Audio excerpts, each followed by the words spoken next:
and welcome to another edition of the Fellowship of the D20. Wait, we got the promo video running. Wait. Oh, is it? We don't see any video. I can't see it.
Okie dokie.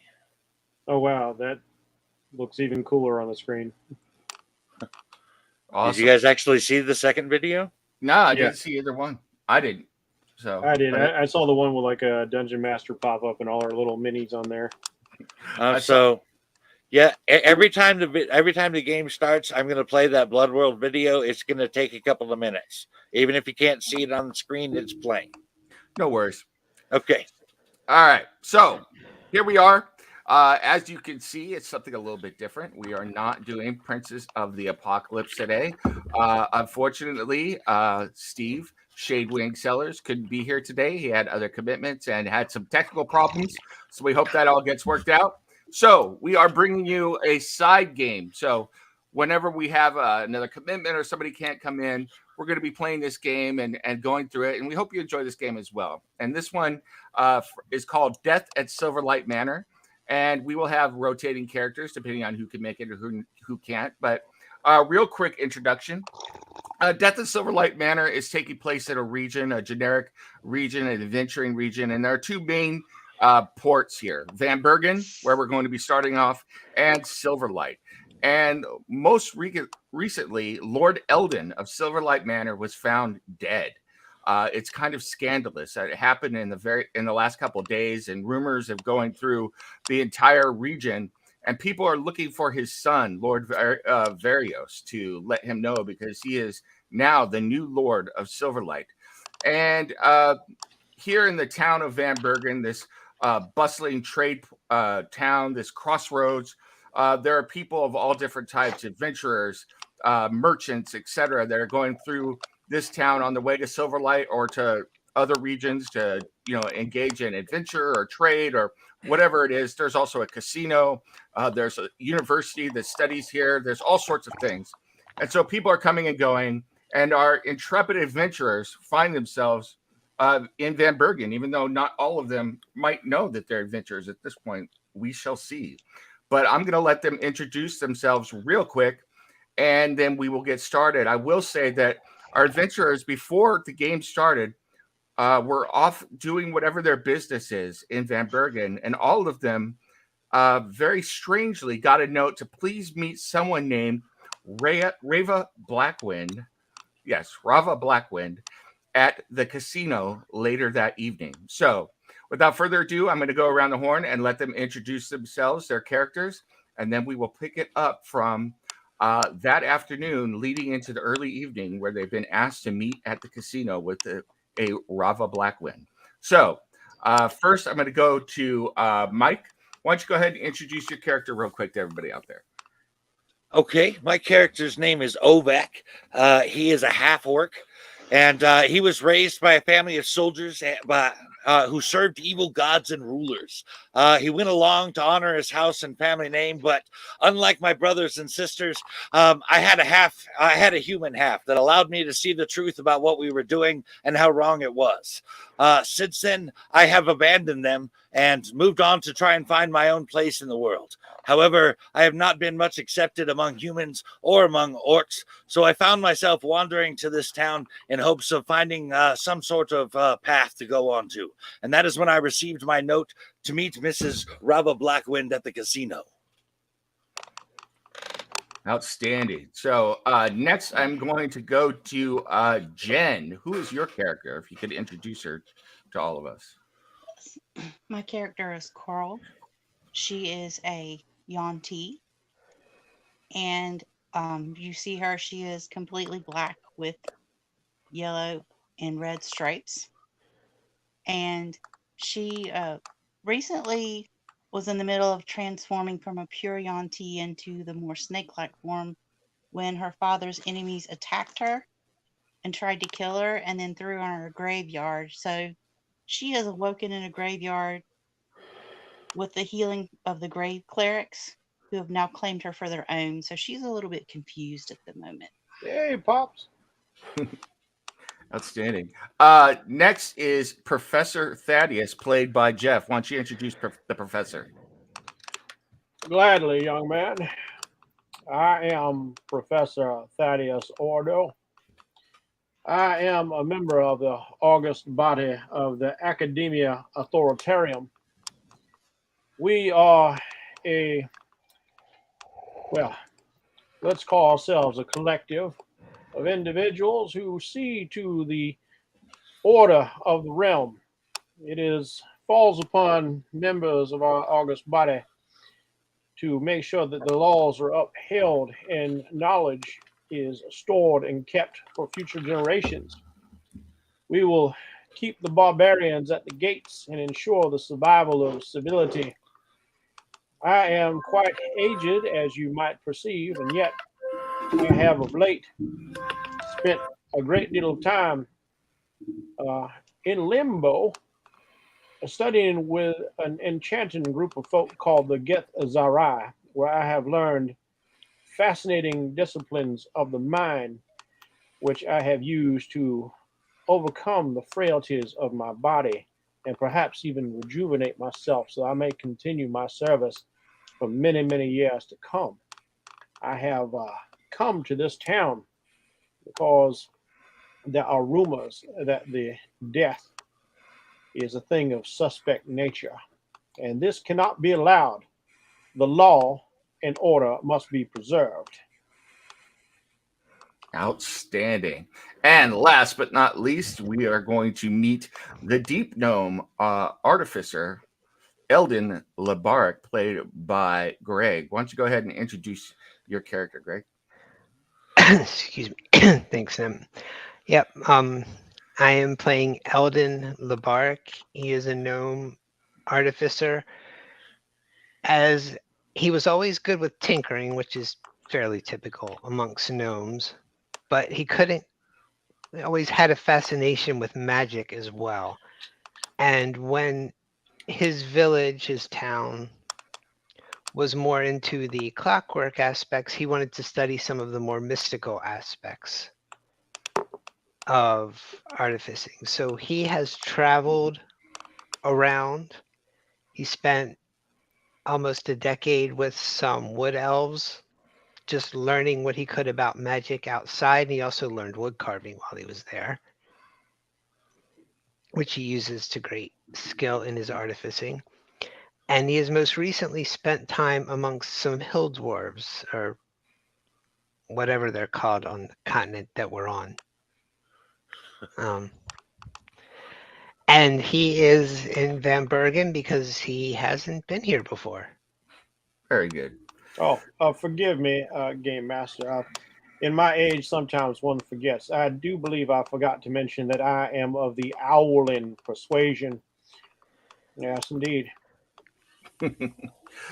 So, So don't mind my staring. and with that, it is early evening, late afternoon in the town of Van Bergen. And all of you have received a summons to the casino. But you have a little bit of time if you wish to go about the town, or you could go directly to the casino now. But none of you have met yet. So you are all at your respective places within the town of Van Bergen. So how would you like to proceed? Would you like to go? I will go directly to the casino. I have no need to fiddle faddle about the direct route. The direct approach is always the best. Let's cut straight to the heart of the matter. Very good.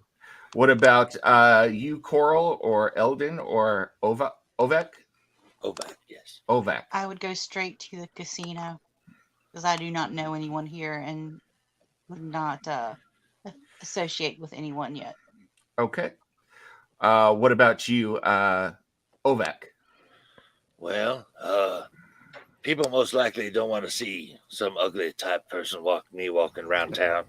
I don't want to scare anybody. I don't want to frighten any children or anything. So I best just get on into the casino where maybe I could frighten at least less people. My goodness, this whole party is full of Southerners. We're going to have Foghorn Leghorn showing up here. I do declare. What about you, Eldon? Eldon will finish carving the small clockwork tarantula that he's been carving, Okay. at which point it will begin to that's skitter up and down his arms. And after that, and after he sheathes his knife, because he didn't think it would be the best idea to walk into the casino whittling away, he will join the others, but he'll be playing with the tarantula at the same time. Is there any chance you call him Mr. Legs? Not in the least. Very good. Well, you all go about your business and finish up what you're doing. You have a light meal before heading to the casino, knowing that it can be expensive to eat at the casino. And you meander your way through the pleasant town of Van Bergen as dusk settles in, and eventually get to the casino itself. Just a brief description of the casino. This building it's large. It's made of stone and marble. It's actually 3 stories high and has a basement level as well. Those of you who have been here before know that the basement level, and it's not really a secret, contains some more unruly gambling rooms, the pleasure rooms, etc., and the treasury. So it's very well guarded. But the ground floor level contains dining rooms, a few gambling rooms, and then the higher stories are a mix of accommodations, dining, grand halls, and a few discrete chambers for rendezvous and things like that. As you enter the casino, the hubbub and the sound of voices and the laughter and the smells and various food and perfumes and things like that wash over you, and you see a young man dressed all in black wave to you from the bar. As each of you enter, he waves you over, and you kind of all entered at the same time. And he discreetly gets up and makes his way to a table. Eldon is just looking around at what kind of games do they have in here? Oh, they have card games. They've got dice games. They've got games of chance where people spin these strange wheels with symbols on them, and you guess which symbol will come up on the wheel. They've got games where people are going through and betting on how many times you can quickly move a knife through your fingers of your hand before someone will stab themselves, and people are placing bets over or under on that. There's all sorts of games going on. It's just a general sense of fun and craziness, and this is at the top level. Who knows what's going on in the basement level? So No, I sent you a whisper, by the way. Okay. Just a minor thing. By the way, Jeff, did you see this? Who's that? Knives Out, Glass Onion. Okay. Oh, I haven't seen those yet. Now I Sounds- have to go see those immediately. Sounds good, Greg. So so that is what's going on. Everyone kind of looks at your. Wait, is that Daniel Craig's character in the film? Yes. Okay, I'll take that. Everyone kind of looks at the tarantula going up and down Eldon's arm, but there are so many strange things going on in this casino, and people are so preoccupied with the gambling and the boozing and the whoring, excuse my language, and everything else that nobody really pays too much attention. And the young man that went to the table is fervently gesturing you over again while fighting off a young lady who is trying to get his attention. They appear to have been acquainted before, but he's more interested in talking to you at the moment, which is a little strange. I'll flap up and perch on the back of a chair. I'm taking things in. Does it look like does all the gambling look like it's on the up and down? Does it look like anybody's cheating? Ooh, I think you're going to have an investigation check or a perception. I believe check. I will be happy to make one. Which one would you like me to use? It's up to you. Although perception would be less intrusive if you're investigating, you're actively looking, so people are more likely to. Yeah, I'm not like I'm generally observing, trying to see if I can catch anything from a distance. So we'll do Absolutely. that. Oh, that's right. I got to turn off the advantage thing. Pretty perceptive. But you got 18 with both of those. I think we're good. I'm quite perspective. I'm a smarty pants. As you look around, it appears that pretty much everybody is cheating at everything on everyone. So people are slipping stuff into drinks. The various companions, both male and female, who are offering their bodily services are thieving, and picking the people's pockets or helping whoever they're with to cheat. The people who are gambling are cheating. The dealers are cheating. Everybody is cheating in this place. It is a den of inequity. So I was about to use those very words, like, what kind of den of inequity have I found myself in? It seems after I have finished with this business, I must alert the academia. We are definitely in a wretched hive of scum and villainy. You can spare yourself, Bertie. I'm quite sure the folks here know what's going on. That is not the point. Without the rule of order, nothing separates us from the savage, young man. You're an owl. Everything I am of a sort. Most owls are pretty savage, and they don't cheat at cards. So, but they follow the law of nature. See, the So law are is these still in people. effect. I There ain't is for nothing getting in into balance this. here. Have yourself a good time reporting it. I'm sure that'll go well. By the way, real quick, Eldon is like a 3.5-foot tall gnome with dark gray skin and flaming red hair and a beard, short beard. And I, sir, am taller than you, as I am 4 foot, but only 50 pounds in weight. we're talking flaming red hair in the sense of the color, not Karlsruhe flaming, correct? Correct. Just in the color. And I have to actually check on the height because I have no idea how tall gnomes are anymore. How tall are Ovak and Coral? Ovak is 6'4". Wow, Jesus. And Coral?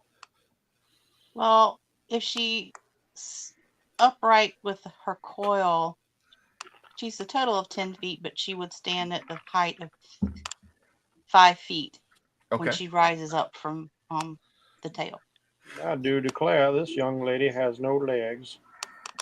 So everybody's kind of looking around, and they do notice that your party is slightly different looking, and Ovak, you, I'm sure, feel that everybody is looking at you when actually everybody is kind of noticing the appearance of all four of you, since most of the people in this room are either dwarves, halflings, or humans. Strangely, there are not many elves here at all for whatever reason. I'm going to light up a Gandalf style pipe.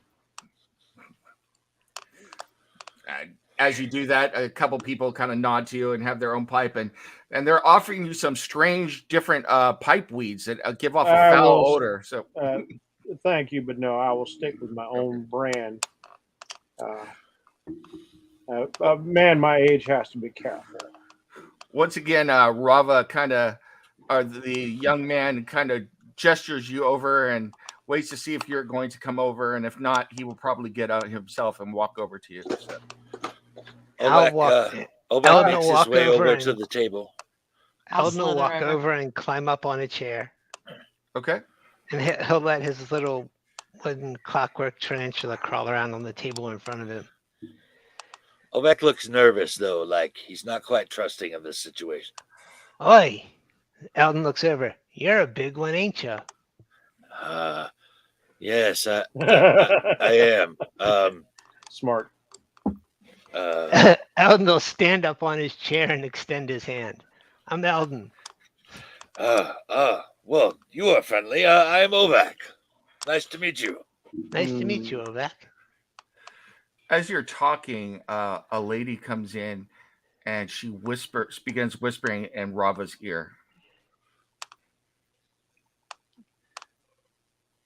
And his face kind of darkens for a moment, and then he nods, and he actually becomes much more serious as she walks back upstairs. He's like, so I was so glad you. Sorry, what sort of person is this Rava again? Rava is a human. Okay. He's rather short. He's only about 5 feet tall. He's got sandy blonde hair. Before the lady came in and spoke to him, he had an almost I'm not gonna say devilish, but impish grin on his face. He was enjoying taking in all of the various things going on. It looked like he wanted to take part himself, but was restraining himself because he needed to speak to you. He's got much more seriousness on his face at the moment, though. He is wearing a doublet in 2 different colors with a badge of service on it. And if you want to make a check, you could try and determine what the badge of service is. Yes, I'd like to see if I can ascertain what sort of badge that is. Would that be a history check? Sure. I can do that too. Or not. Ouch. While they're doing that, Coral is just unblinkingly monitoring the room. 18. Oh, I yeah. told you I was a smarty pants. What were you doing, Coral? You're still rolling advantage, She's just I noticed. watching I don't know the how to room. cut it off. Oh, I'll shut it off for you in a second. All right. So Coral, as you're watching, you probably also now are noticing, because no one is really taking pains to hide it, that everybody is kind of cheating or engaged in some sort of lascivious activity or drinking or whatever, but they're all having a good time, and everyone seems to know exactly what is going on, one way or the other. Thaddeus, you notice that the badge on his doublet is a badge of service for the Bellastorm family, who are the lords of Silverlight. So, okay. Well, isn't that interesting? I got a note saying that that you might want us to meet here. yes, indeed.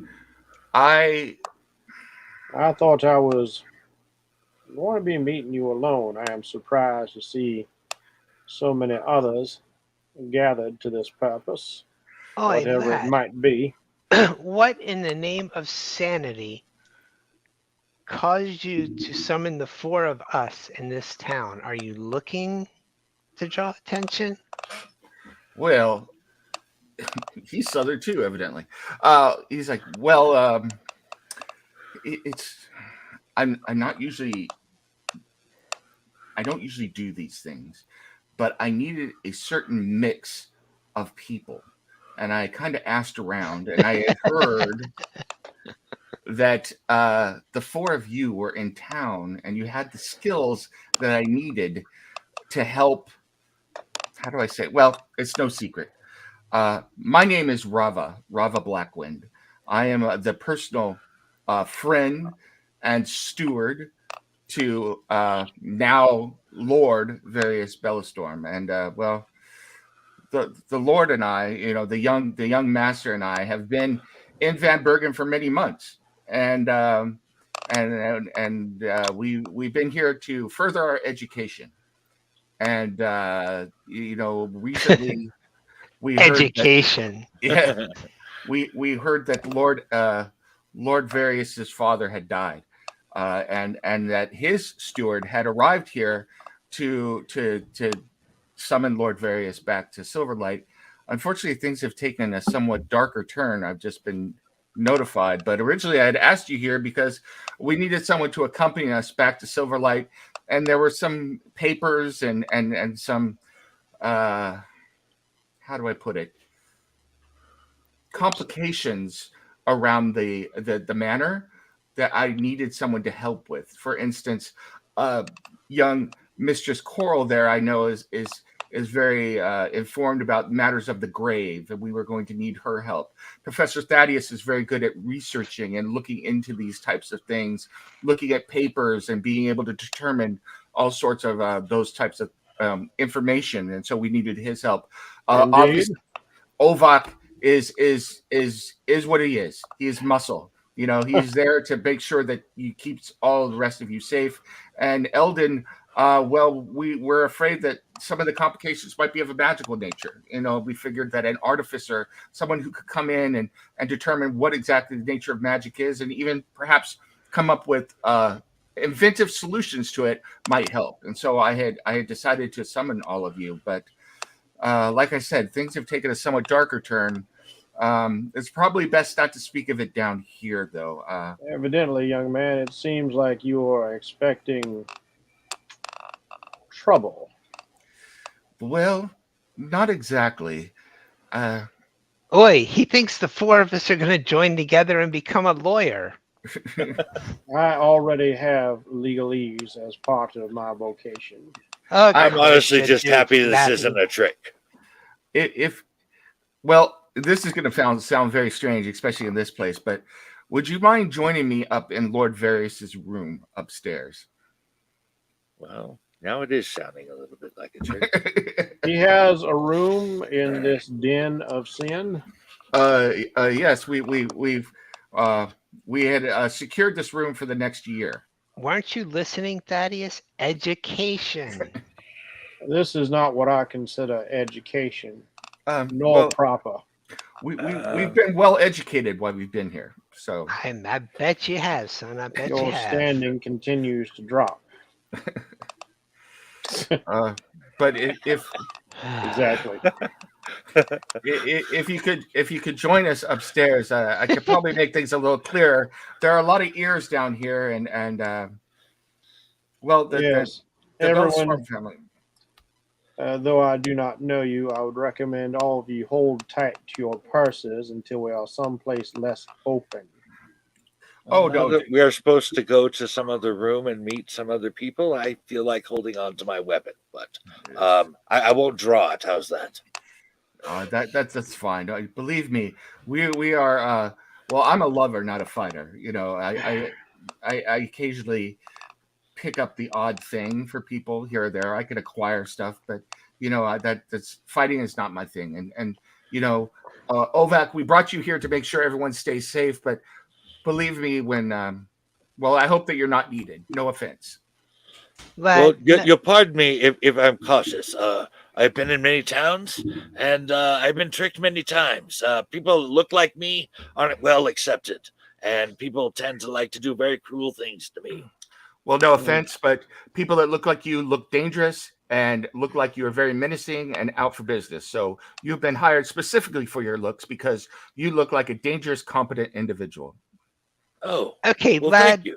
don't take this wrong or do, but talking's not your strong point either. So why don't you be taking us upstairs to whoever really knows what's going on? Thank you for saying it for me so I didn't have to be perceived as rude. I believe the scaled lady was trying to say something as well. Oh, my apologies. I was just saying we should proceed because if this is a delicate matter, we would not want anyone else to hear. Oh, I'm quite sure the whole room knows anyway, but please, let's go upstairs. Indeed, lady. So he kind of gets up and gestures for you to follow him, and you go up several flights of stairs all the way to the top floor, the third floor, to one of the side rooms up above the casino. So I'm just kind of muttering to myself as we go. I was like, I cannot believe the authoritarian would send me to such a place after my return. Is this what they think of my capabilities? Shame. Don't take this wrong, but I can't believe there's an intelligent talking owl in the room. This is new by me. Ah, That is so cool. well, I suppose my sort might seem to be a bit rare. My line originated from the realm You, of fairy, where a number of other creatures of a more anamorphic, animalistic nature have arisen. There's folks there who's like rabbits, for instance. There's satyrs and centaurs. Can you guys see now? You should be able to see. I see a I black don't see square it. with some dice. Yep, that's what I see. And for some reason, I can't get the dice off the screen like I usually can. Using my extraordinary perception, that is. Why can you not see? Let's see if I can figure this out real quick. I only have dark vision and not devil's sight, so that might be the problem. Well, no, you should still be able to see in here. Actually, I If I got have one to- eye that sees good and one eye that doesn't. It's kind of confusing for me. I hazard Why is to it guess- confusing? Do you not know which is which? I hazard to guess Sometimes. there's a great deal that's confusing for this young man. What are you trying to say? I'm saying that I think that perhaps you reason more with your steel than other attributes. I resemble that remark. Precisely. Let's see if this works. Still a bit rude. You judge everyone so harshly on first appearances? If it troubles you, know this. I judge myself most harshly of all. That doesn't answer the question in any way. That's a deflection. So I'm just gonna take that as a yes, you do. Take it as you will. All right, cool. All right, let me on. I do not have a great charisma for a reason. Save settings. All right, you guys should be able to see now, right? I can see it on your screen, but not. Oh no! Now it's popped up. I guess it was just slow. I think I'm a clone now. Yeah. well, Everywhere I go, there's always to me around. Can't Is go wrong there- with Weird Al. I see. Coral on here. All right. I see some, but some of it's dark. But I should have dark vision. You go into a dimly lit room, and do you have your dark vision on? You should have your dark vision on. I mean, like I see exactly what's on that screen there. I see like the corner of the room that's lit, but I also have dark All right. vision. Sorry. Right, I have dark vision too, but I do not see it. So about Just half that right the room bottom is right dark. corner there. You have dark vision? I'm pretty sure. Does I don't anybody think- not have dark vision? I don't think orcs have dark vision. Well, Really? maybe they do. Can you double check that for me? And if you do, Sure. I will set it for you. Yes, I got dark vision. Okay.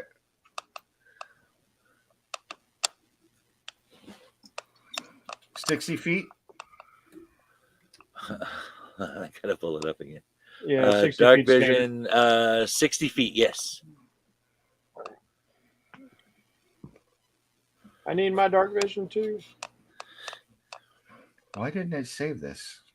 All right. Whatever. 120.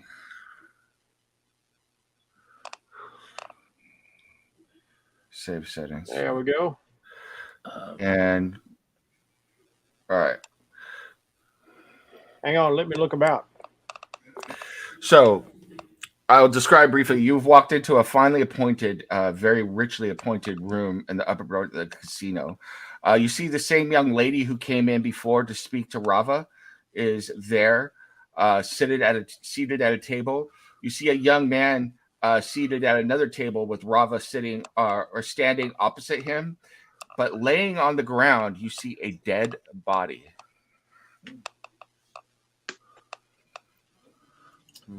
Well, Well, that's a bit of a complication. Well, I mean, it kind of simplifies things. We obviously don't have to keep that one safe anymore.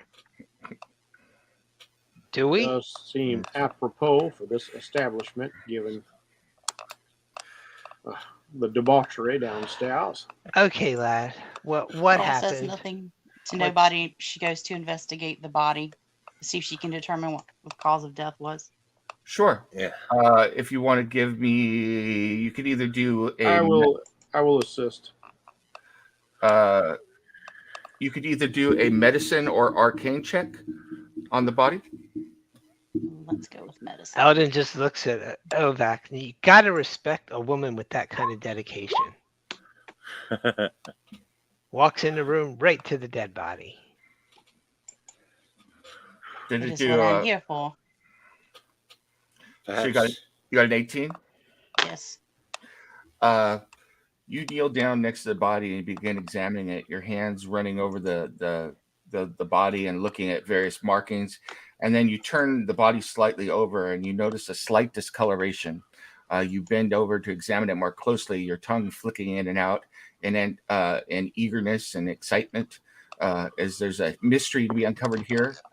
And then, and I'm going to whisper this to you right now, Jen.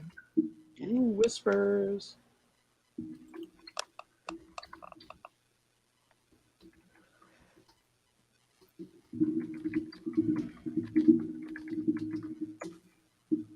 I just whispered back to you. So.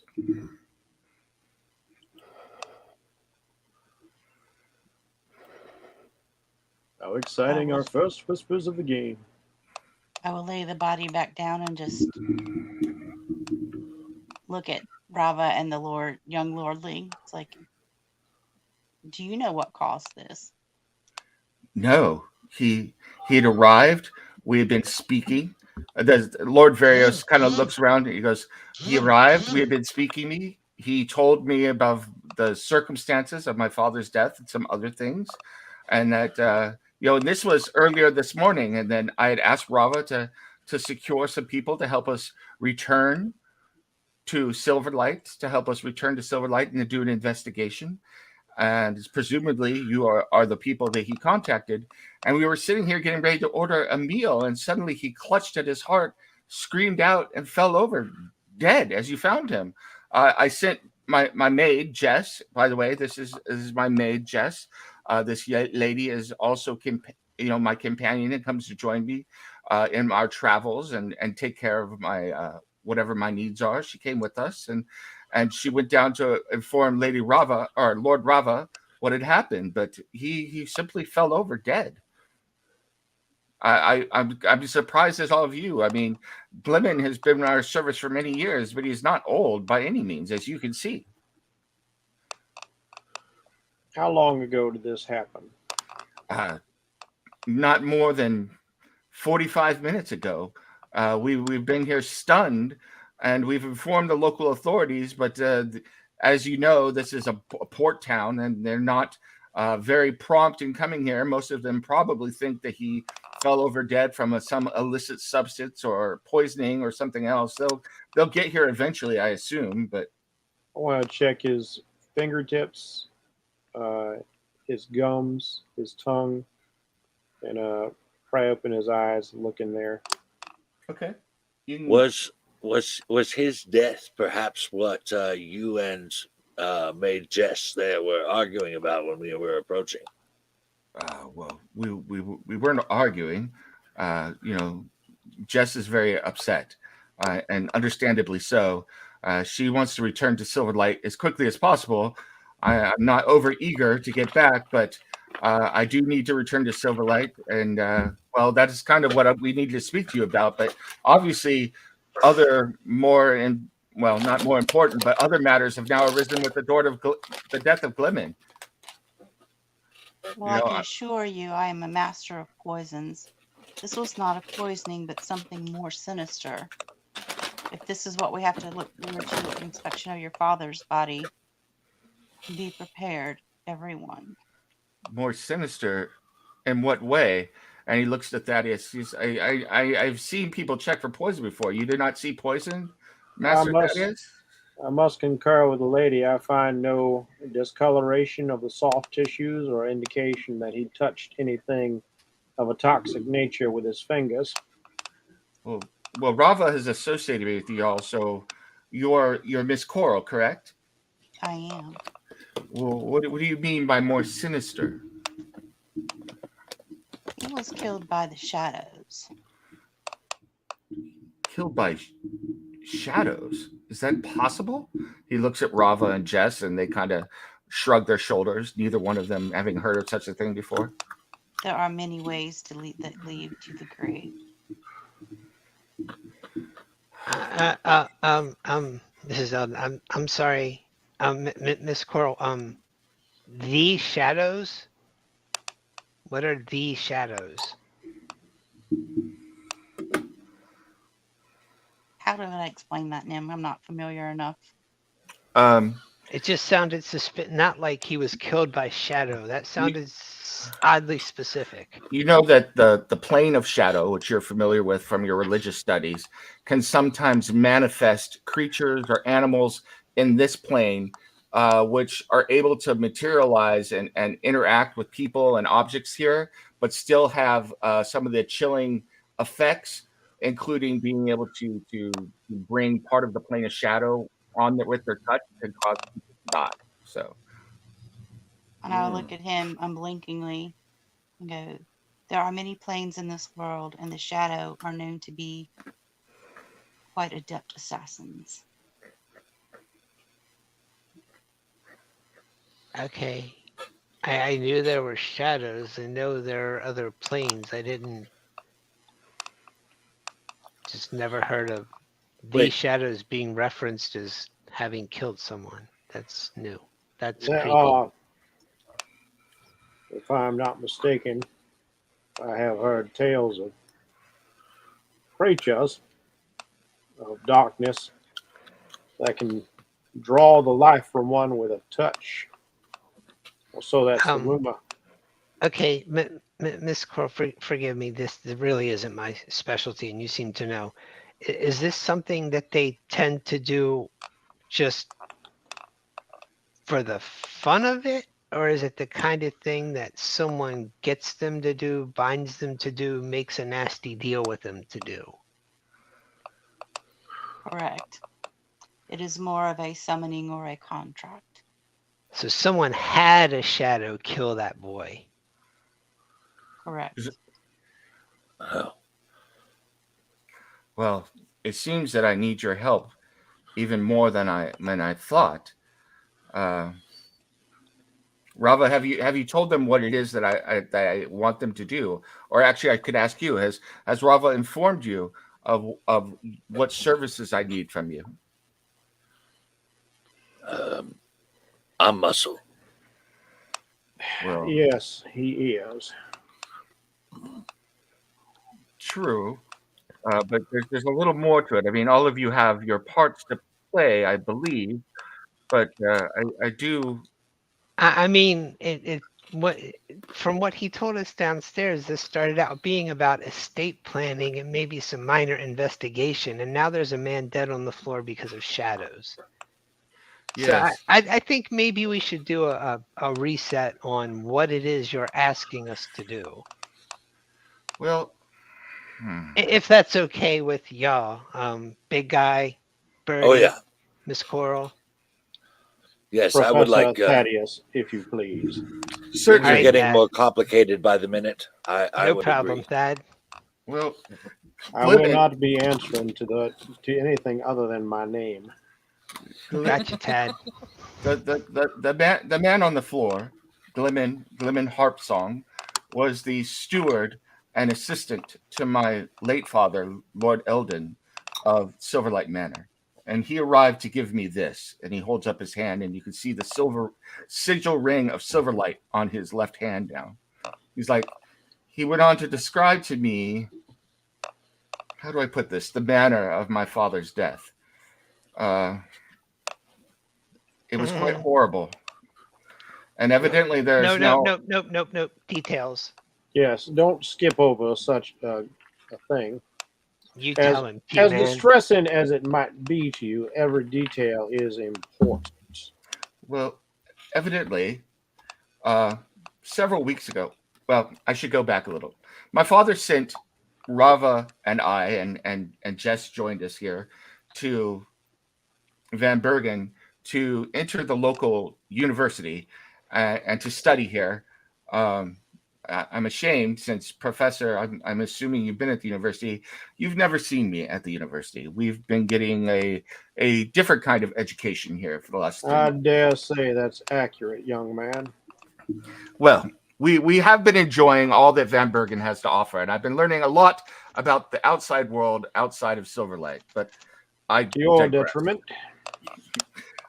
Evidently, Okay, Thaddeus, can we accept that he is morally reputable and just scum of the earth and likes to whore and gamble and drink so that we can get on with this? Oh, I accept that completely. Good, then can we not mention it again? Please just continue. kind of blushes and looks a little upset at the description of whoring. And if you want to have a perception check, you may, looking at Jess. Ooh.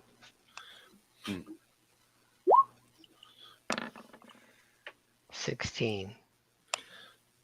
All of you Novak that- doesn't mind horse. And if but you they don't noticed, mind- they I like had it. sent you another whisper just before that roll. Okay. So that was good timing. You will notice everybody who gets over a 12 on their perception check will notice that there are glances occasional glances between Jess and Lord Varios that seem to indicate there is more than a maid-lord relationship going on between the two of them. And Eldon will walk over to her and hold up his hand, which I guess is up because she's human. Mm-hmm. I am sorry. I didn't mean to offend. I was merely trying to continue the conversation. I can see that you're very upset. Yes, I'm sorry. I've worked for Glibin for all these years, and also worked for the family, and to see this, well, I would go back to my own room, but I'm quite frankly, I'm frightened to leave at the moment. Please stay till we finish this finding out what's going on, if you don't mind. Absolutely. Would you like to hold Tony? He doesn't bite. She kind of looks and she nods. She's like, I'm fascinated by Tony, actually. So, as Tony scrambles up onto her arm, and she's a young girl, much younger than Lord Varios. She's probably 16 or 17 years old, while Varios is his mid-20s, as is Rava. But Varios begins to speak again. He goes, well, as I was saying, my father recently met with a young cleric from Van Bergen itself. I don't know what it's about, and neither did Glimmin. But Glimmin said the cleric showed up to speak to my lord at the manor, and had something to do with the business of Silverlight and Silverlight Port. A cleric of what order? I'm not sure. Neither was Glimmin, but this was actually, it was more than 2 weeks, more like 5 or 6 weeks ago. But after that, I guess my father ordered Glimmin to do a full research into all of the family's business dealings and the dealings of the port. And this took several weeks to gather all the information and the paperwork together. But once that was all together, Glimmin informed me that my father instructed him to change several trade arrangements, which he expected to cause trouble for some reason. Glimmin said he was unsure who would be affected and wasn't even aware that these arrangements were in place. He never really told us exactly what they were before he died here, just that, and I don't have much of a head for trade myself. But Glimmin, yesterday or 2 or 3 days ago, had left for the day to visit the port and do some more of the business. And he returned to find Silverlight Manor was covered completely in mist. Bloody hell. And that's when he entered the manor to find my father, the Lord, and he was attacked by some unseen force and thrown up against the wall of the entry hall. So at that point, Glimmin had determined that he would need to come and fetch me back, and not only fetch me back, but fetch, a cleric here of a cleric of light to deal with whatever was going on, or a cleric of the grave to look into the mist or something. But that night, Glimmin awoke to a shrill scream and a movement in the shadows in Silverlight Manor, and he fled the manor, only to return later that evening and find that my father, sitting in his chair in his study, a scream upon his face, his hand clutched in agony, staring up into nothingness, dead. And from that point, Glimmin set out to bring me my sigil, to inform me of my inheritance, and to see what we could do to determine what exactly has happened to my father and to the manor, and to help Silverlight to come back onto some sort of normalcy. Otherwise, it threatens trade and the prosperity of this entire region. DM. When you say unseen force, do you mean was it? Could it be felt? Like, what was there something there? It just was invisible, or I mean, how what do you mean? According to Glimmin, he walked in the house, and suddenly it felt as if somebody had grabbed him and thrown him up against the wall with enough strength to propel him 10 or 15 feet through the air. But he saw nothing. He heard nothing. Yes. Does Glennon have a similar rictus expression on his face? He does. Could I do a religion check to narrow down a religion I might think this is? As far as a religion that might have been summoned to help them? Summoned to help them, or who plays with the shadows? Sure.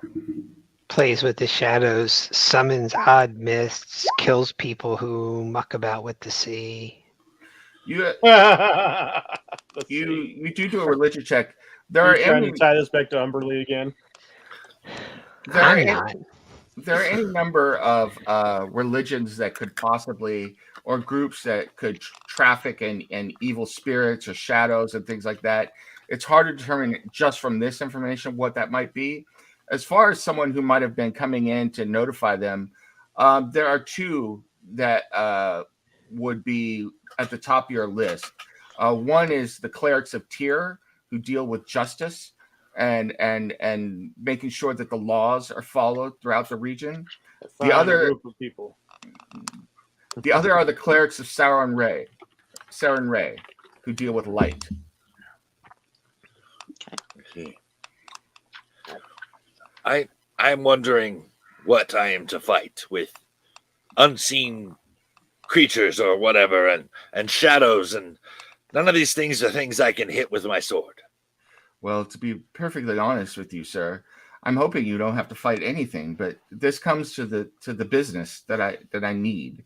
I do need somebody to escort me back to Silverlight. That's one. And I do have business I would like for you to take care of in Silverlight. So if I could engage you to escort me to Silverlight, to the home of my good maid Jess, who has graciously accepted or offered to let me stay there, while hopefully you will do the second part of the business I need of you, which is this. I need you to go into my manor. I need you to secure it and go room by room to make sure that there are no anything. I don't know what you might find in there, but nothing is left in the manor, A, and B, to determine what exactly this business was that my father was associated with, so that I could take care of it at some point, or that we can know what exactly we are dealing with, if that makes sense. I'm willing to compensate you most generously for your time and your effort. Sounds like your hands will be full, young man. And I'm saying this talking to Ovid or Ovic. Well, it does, assuming that the enemies in this place are of flesh and blood. If it bleeds, I can kill it. I mean, I still think it's kind of odd that you found like the 4 most standout people in this weird ass town to come solve the murder of your father and your servant, but this is just weird enough for me to say okay. And truly, if there's an evil habitation in your father's residence, wouldn't you need a few more of his sort, as opposed to a glorified law clerk and a tinkerer, Yes, and well, apparently a poisoner? I left this to Rava, but I trust his judgment on this, especially since he's gathered you for your various skills. I know that most of you, it seems, are not the adventuring type. Perhaps you'll grow to love it, or perhaps not. But I do need the answers, and I do need the manor cleared out. And I think that the 4 of you, plus another person that I know of who may meet you in Silverlight, he is an acquaintance of mine, and I may bring him in at some point, are best suited to do this. For our skills, do you need a lot of wooden tarantulas in Silverlight? Oh, well, not only do you make tarantulas, but you know about the construction of magical items, how magic is put into different things. You can look at how magic is used. It appears to me that if things are moving about mysteriously or people are dying without anything being seen, there must be something spiritual or magical involved. Nah, boyo, I'm more concerned about how you know any of that about me when I just wandered into this town. Yes, well, Van Bergen has many eyes and many ears. Shadows, eyes, and ears. You can't trust anything in this town. He kind I of know, right? That Sneaky is the people. most intelligent thing you have said thus far. he looks around and he says, I assume, and please don't take offense to this, but looking at your equipment and your clothing, that you are low on funds at the moment and are surviving, but not in wealthy circumstances. Am I Hey, correct? T-Bird, I think he just insulted you. I do believe you are correct, and I kind of ruffle my feathers and snap my my waistcoat and my my jacket, because I very much have that kind of professorial look to me. There is nothing raggedy or out of place about me, young man. Oh, no, good professor. Not raggedy or out of place, but functional. Kid, why don't you quit while you're behind and just ask us? Sure. Rava, and Rava reaches into his coat, pulls out a contract. This is a contract. I could do an individual contract or one for the group, but the 4 of you will be contracted to escort us to Silverlight, go through the manor, make sure that it's secured, and search for answers as to the nature of the Lord's death, the nature of the business dealings, and how we might proceed from there. For your services in the contract, that you can look it all over, we will offer you, as a group, 1,000 gold pieces to make safe the manor, an additional 250 to escort us to Silverlight, and for each answer as to the business or otherwise, if you give us substantial information leading to business about that, an additional 250 gold pieces. That is an extraordinarily generous By sum. God. I don't know how to read. I'm sure that one of your companions will be able to read it for you as long as you can make your mark. I can make my mark. Very good. I will read the Thaddeus contract. sighs deeply. Okay. You read through the contract, and it is indeed it's on the up and up.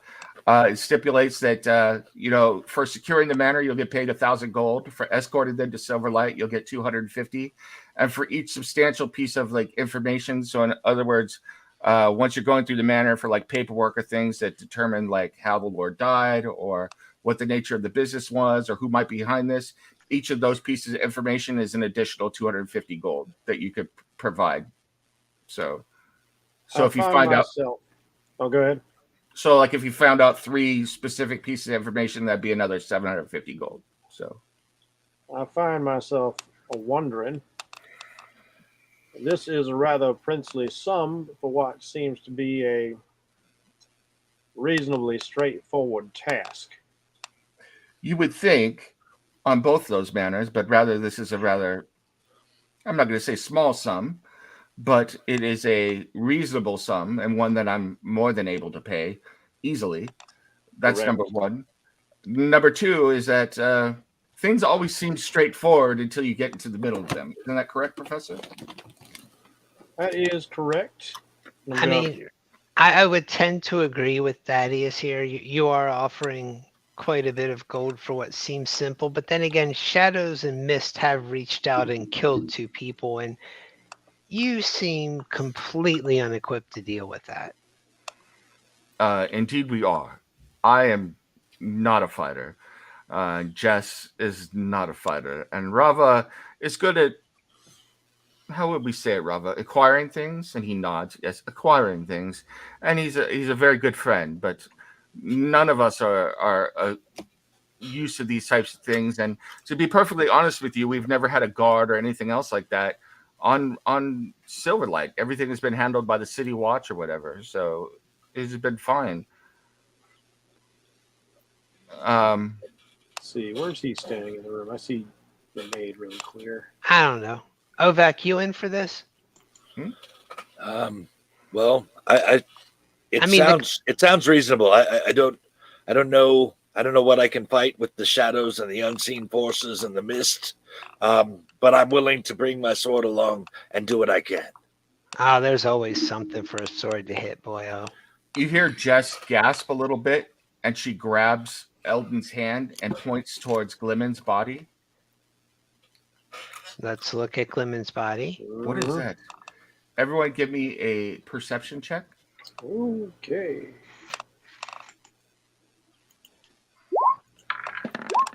$19.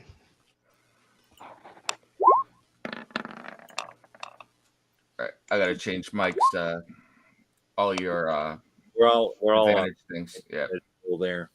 I'm on toggle, so I'm okay. yeah. Wait, I'll did- change I don't it. have the Did mine toggle on the roll? sheet like I did. Yours. Yeah, you got a 14, Jeff. I didn't see it. No, that's an earlier roll. Oh, okay. There we go, 7. Okay. It keeps Eldon, asking me like what kind of roll I want to make instead of just rolling. You're on Yeah. query instead of toggle. I'll put it on. Right. I'll put it on Yeah. toggle in a second. I'll put it on toggle for all of Alright. you. Eldon, Ovak, and Coral, you all see the shadow of the dead body cast by the torch and the moonlight coming in from the window begin to flicker, and then it rises up against the wall. We are going to need initiative from everybody.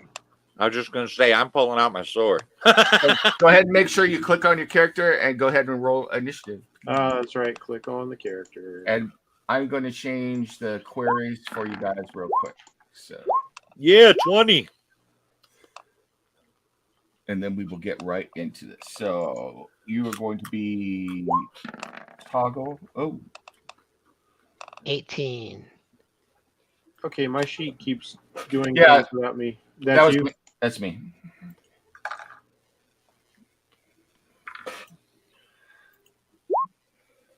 Advantage toggle.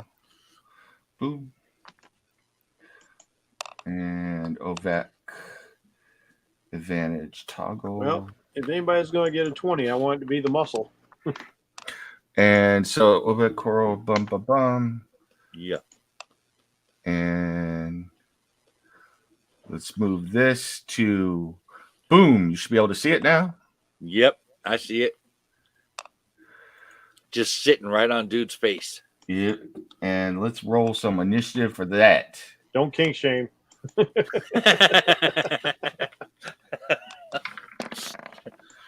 Did I just roll with advantage? 15. No, you didn't. You just rolled Okay. the 1.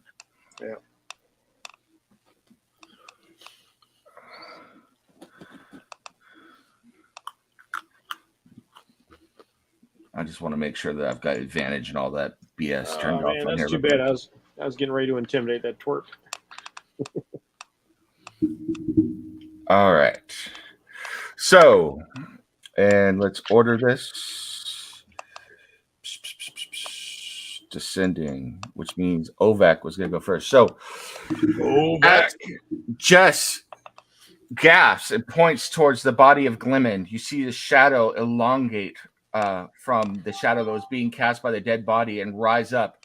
It has a almost like a negative, like of if you were looking at a photograph, a negative effect. And it looks like the body or the shadow of Glimmin, the person, has actually taken on form and is becoming more substantial material as it rises up. It begins to scream, but no sound is coming out of its mouth as it screams and looks at you at rage and anger. Ovak, nervous and wary and wanting something to hit, you are ready for action and spring into action before everybody else as you see the shadow rise up. Meanwhile, Rava, Lord Varios, and Jess are all frightened and are hoping to retreat before the shadow can get them. What do you do, Ovak? I move right over here. I guess he's kind of. Can I get right there? Sure. All right. And okay, let's see. Character sheet. There we go. Hold on. My I can't see my character. What? Where is it? Public. How do I? Can you not click on your character sheet? I can, but it's on a different screen. There we go. Yeah. Okay. Just gotta put it on. So this dude is getting a great sword to whatever might be his face. 18. You swing Nice. down with your sword as hard as you can. It meets very little resistance, but either through skill or sheer luck or whatever it is, you do manage to wound the creature somehow. Go Yeah. ahead and roll for damage. 8 slashing damage. I gotta check something real quick. It appears my sword is useful after all. How does I haven't used this before. How does resistance work? Does it have it? Half damage. Okay. Yeah. So you do wound a creature, but you feel like, and you see like parts of shadow and wisp and even a little bit of cold radiate from a wound that you would do on a normal human being or other creature. But even though you do that, it seems like it's not doing as much damage as you normally would if you were hitting a flesh and blood creature, but you have wounded it. And you go back into a defensive stance, satisfied that you are last acting and doing something to help who might be your future employers, as you have not signed a contract yet. Eldon, you are up. Oh, I've always wanted to do this with all of these characters. Eldon will take out, oddly enough, the carving knife that you guys have seen him whittling in wood. He'll spin it in his hand, and out of it, a little mote of flame will head towards the shadow. Nice. Firebolt. Yeah, baby. 22. Ooh, nice. Your firebolt streaks out at the creature and hits it. 3. The firebolt goes through the creature, hitting the wall behind it. But it does, once again, just like the greatsword, take a little bit of shadow and wisp out of the creature that dissipates into the air. And it screams in pain silently. Silently screams in pain. Yes. You can see Okay. it, like its face contorted. Oh, like the guy with his. How? Okay, I get it. Lord Varios runs over here, as does Rava. Jess as Shadows well. and sneaky creatures. Too much sneaking. The shadow reaches out towards Ovak. I keep saying Ovak. I don't know why I'm doing that. Why is it asking you to drag and roll the dice? That's weird. Ooh. It's an option under die rolling. If you don't have automatically roll 3D dice, then Okay. you have to drag for it. I You, love the alien call there. That was nice. the shadow reaches out for you, Ovek, I and missed that comment. its hand zooms past you, and you feel a deathly cold. The air actually turns to ice for a second before coming back into the water and the air turning to ice before it materializes back into like a fine mist near your hand or your face. But you were able to dodge aside and not let the hand touch you. Thankfully so. Next up is Coral. First, I'll step back here and then I will look at the creature and cast Sacred Flame. Did it not? All right. Yeah, just roll a d20. Or no, it automatically hits. Well, you got a Dexterity save. Sacred Dex Flame they have to save. dodge. Okay. See, they have to dodge deck save. DC 13. By the looks of it. Ouch! The creature Dodge the dodges hell out it. of that. Yep. So your flame comes down and materializes the air, hoping to impale the shadow upon it. But the shadow, sensing this sacred flame coming out, the radiant damage from this cleric, moves aside quickly, using Ovak to partially hide from your line of sight, and you are unable to damage it. Next up is Professor Thaddeus. Since I had gone over to this table and So hopped up cool. on it, I've just been taking in the battle studiously, watching everybody in turn without making a move, still smoking my pipe in this bizarrely, disquietingly unconcerned way. And then seeing its nimbleness, quite agile. Are there other ways? And I open my eyes very wide and stare at it. And now it needs to make a... I put this up as roll to hit. It needs to make an intelligence saving throw, DC 14. Damn. He is rocking it with these DC's rolls, man. Shit. The shadow stares right back into your soul.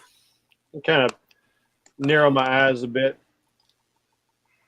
Interesting. Steel is the only thing, or flame from a dagger, the only things that will do anything at the moment. So, with that, we go back to a wielder of steel, Ovak, the half-orc. All right. We are going to, again, swing at it with my sword, as that's about really all I can do. Okay. Once again, you are able to connect. It's not hard to connect, but your skill with the sword is able to find that essence of whatever is tying it to this plane. Go ahead and roll for damage. 13. Very nice. Once again, this time you do even more damage. You feel like normally you would have killed this creature, but for whatever reason, you only do half, you estimate, maybe the damage that you would normally do, leaving the creature still standing. Well, I'm hurting it a little. Eldon. I ain't for thinking this is going to be easy, Ovak, but you're doing it. He does the same, whirling his whittling knife until a mote of flame comes out. Okay. Ooh, 18. that's a hit. 3 again. 3, man. Like the last time, your flame goes right through the creature, but you do take part of the essence out of it, and it appears to have weakened significantly. But it is not, it seems unconcerned, only intent on attacking the living. And once again, it reaches out for Ovak, who is right in front of him. With a 4, 8. Not doing good on the attack rolls. It misses once again. Eldon, you feel you are thanking your lucky stars each time as it attacks you. It is missing. And you are determined. You're putting on a good show of defense, dodging and weaving and using your sword to throw it off its game. That brings us to Coral. he's going to try to guiding bolt it. Okay. I may not have much of an education, but I can swing a sword. So I need to roll a d20. Yeah, range attack. So I didn't set that up for you. I can do that later. So D20 plus your range, so your dex and your proficiency bonus. So.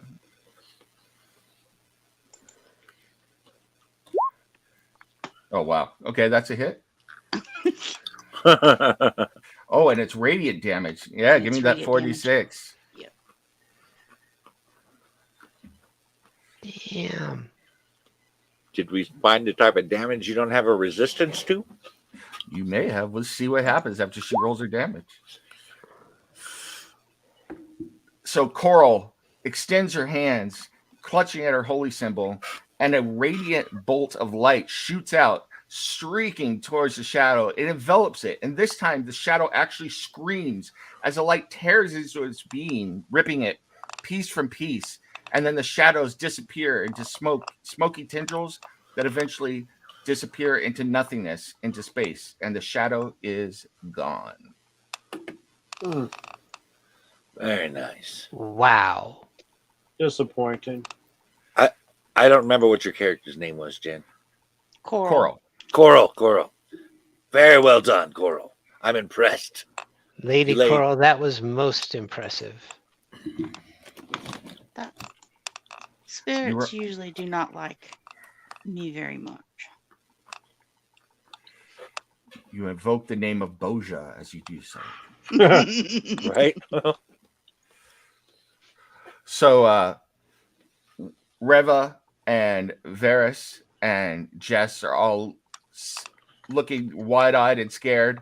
Varios is holding Jess in his arms, and they're leaning up against the door, but they didn't leave. They're kind of watching, and you even get the sense that Reva might have sprung in if you actually needed help, but he does have a dagger and a rapier drawn, and he's standing next to Jess and Varios protectively. So there is some sort of sense that he is looking after them as well.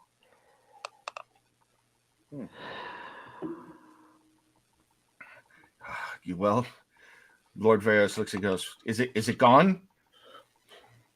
It seems to be. Coral, should we check the body again? Is there anything to check? This isn't my area. I'll investigate it again just to see if there's anything that has changed from the last inspection. Okay, go ahead and well, you don't have to give me a check. You saw what you look again, and you notice that the mark on the body, the one that you had noticed that looked like a handprint but was cold and a little bit discolored, is gone now. I think his spirit is finally at rest. Can you give me a religion check, Jen? Okay. I just want to make sure I'm following. So the shadow that we're fighting killed this guy and somehow went into him with this touch. All right. This is a lot to whisper, so I'm just going to tell you, and then Jen, you could decide if you told everybody this or not. Okay. You know from your studies of the planes, from being a cleric, that the plane of shadow, when a creature is killed on this plane, the plane of shadow, they hate our plane. They hate us for being material. They hate the light. They hate everything about us. And so when a creature is killed here, it is possible that a shadow will latch onto the life essence and use it as fuel to materialize in this plane. And it takes some amount of time, but they can materialize as shadows in this plane as well.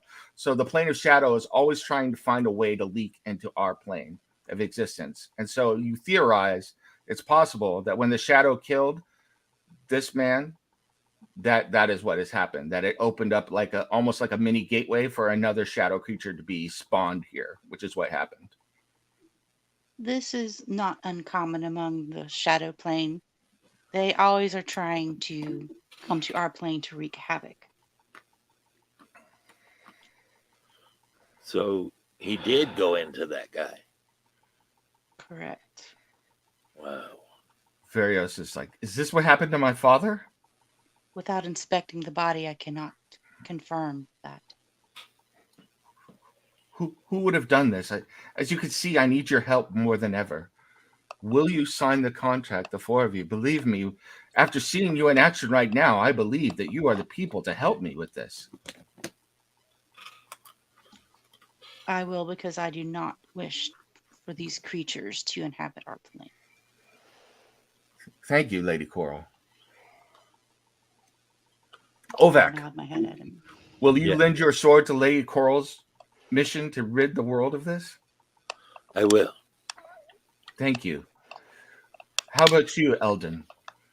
Will you lend your abilities? Obviously, you are a gnome of some arcane ability, and I'm most impressed with what you were able to do to wound the creature in that way, to summon this magical fire. Yeah, I'm in. And you, Professor Thaddeus, you are a rock of knowledge, a rock of wisdom, someone that this whole group can. And he's obviously, if you want to do a perception check, he's Oh, sucking he's up totally Thaddeus. buttering me up. Yeah, he's like, will you lend your sage advice, your sturdiness, and your ability to be a font of wisdom and experience, and also leadership for this group to help them to take back my manor and find out what has befallen my family? You're Oh, come forgetting on, his T-Bird. ability to smoke a pipe and look Yeah. at things. Come on, Yeah. T-Bird. It'll be fun. All right, Mike, that was some funny shit right there. That was some really funny shit. I was about to say something, you just killed me. Trying to be serious character over here. All right, Professor Thaddeus will hop off the desk, go marching over to him. For a little bit of extra visual reference, for those of you who have seen Mrs. Frisbee and the Rats of Nim, he looks very much like the creepy old owl from that movie in like a double-breasted suit. For those of you who've seen the character model I made, Okay. he comes walking over, looks up. If there's anything nearby where I can like hop up on it so I can get on eye level, I'll do that. I'm gonna stare at him really intently without blinking, and I would like to attempt to intimidate him. Who are you doing this to? Rava or Varios? Varios, Okay. Go for it. because I feel like he's not playing straight. Okay. I'll be right back. Yeah, I'll be right back also. I'll be right back. What'd you get? 17. Hold, please. The DM needs to find a stat block for Varios.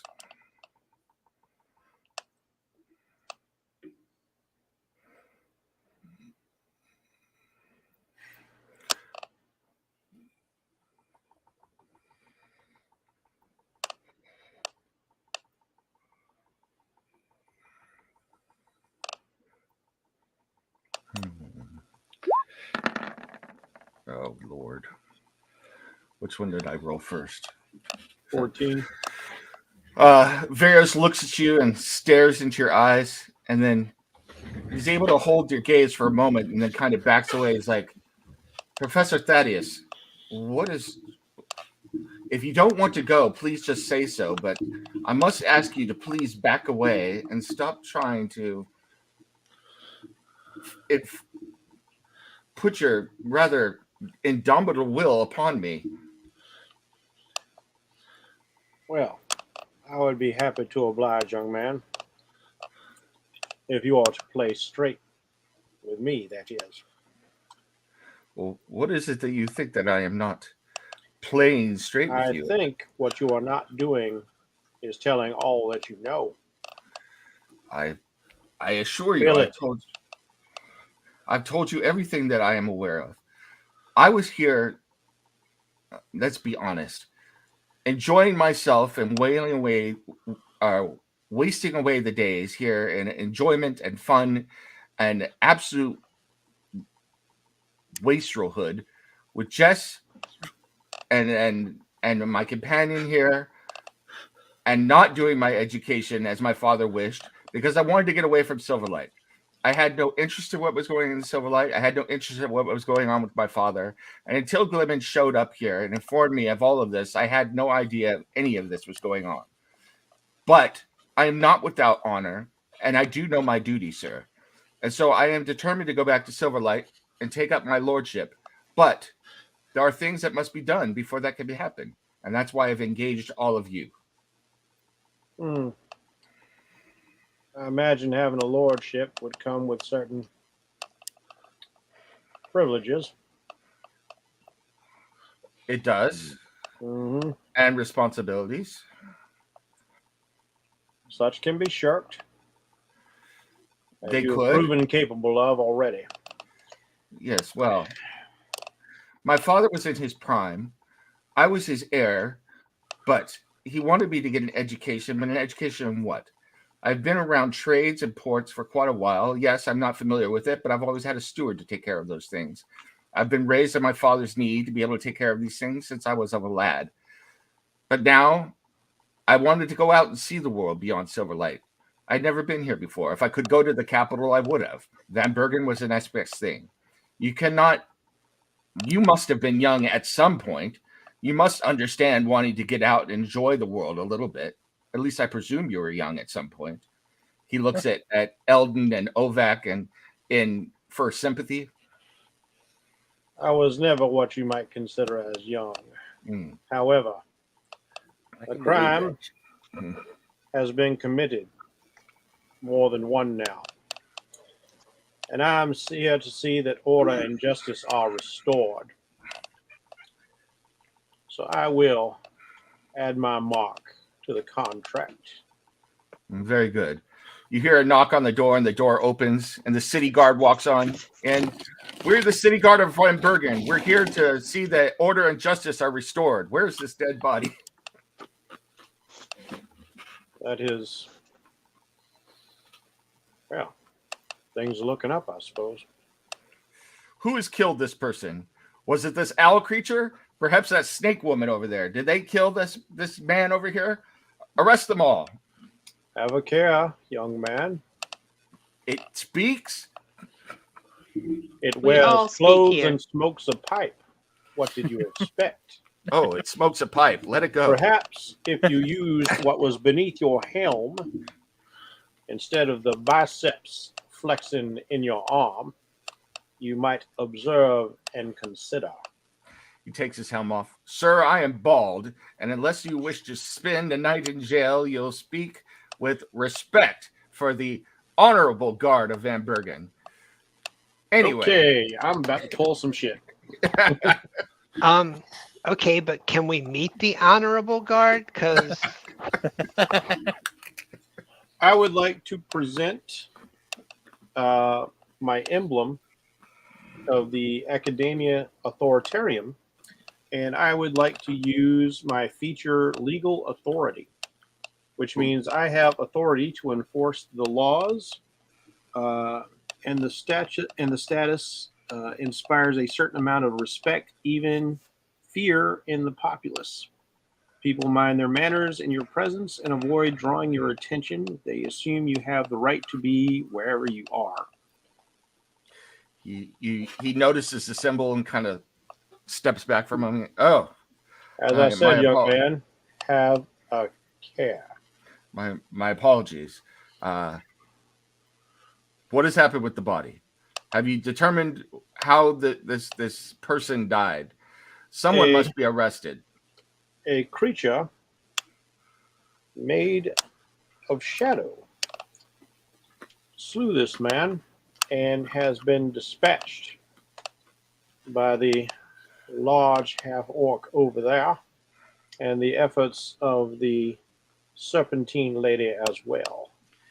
A creature made of shadow. Indeed.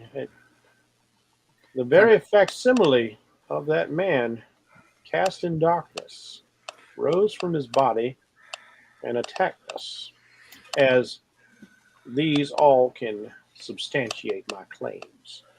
All of the guards look dubious, and the leader kind of rubs his chin and thinks, he's like, a dead body has been reported to the guard. I have to make an arrest. who am I supposed to arrest here? I don't see. He kind of looks around desperately. Who do I take back to the jail? Wait, you said Ovak steps back into the shadow. you said it was the shadow of the man who's dead down there.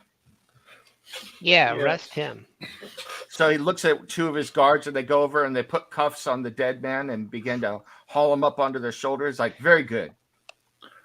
Do you always find the murderer in the room with a dead body? It's awful polite of them to hang around for you if that's the case. We always find somebody to arrest. I will say that. Well, that much I can believe. That I believe as well. My report will grow in length, I see.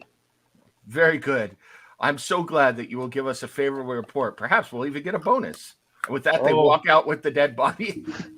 I'm like, as they're gone, I'm just like, I am certain you will get what you deserve. It's like Various looks to Rava and goes, it kind of shakes his head. He goes, go give them the money. You know what they're going to need. Get Glibben's body and arrange for it to be embalmed and returned to Silverlight by ship. Rava nods.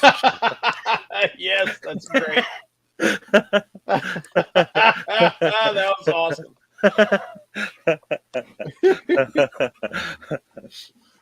It was. This guy's our best watcher ever. What did he say? I didn't see it. It was Mr. Body. check it out. In the Manor with It's the shadow. Steve.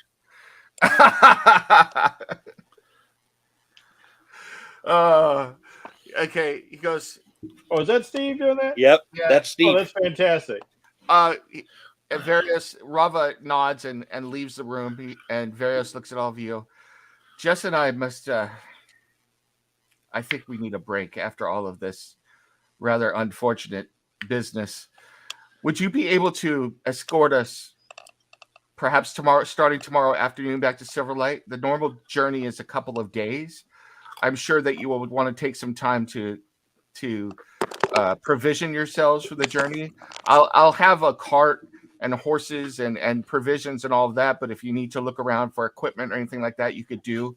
I'll even be willing to give you an advance on the money that I'm going to pay to you, say a quarter.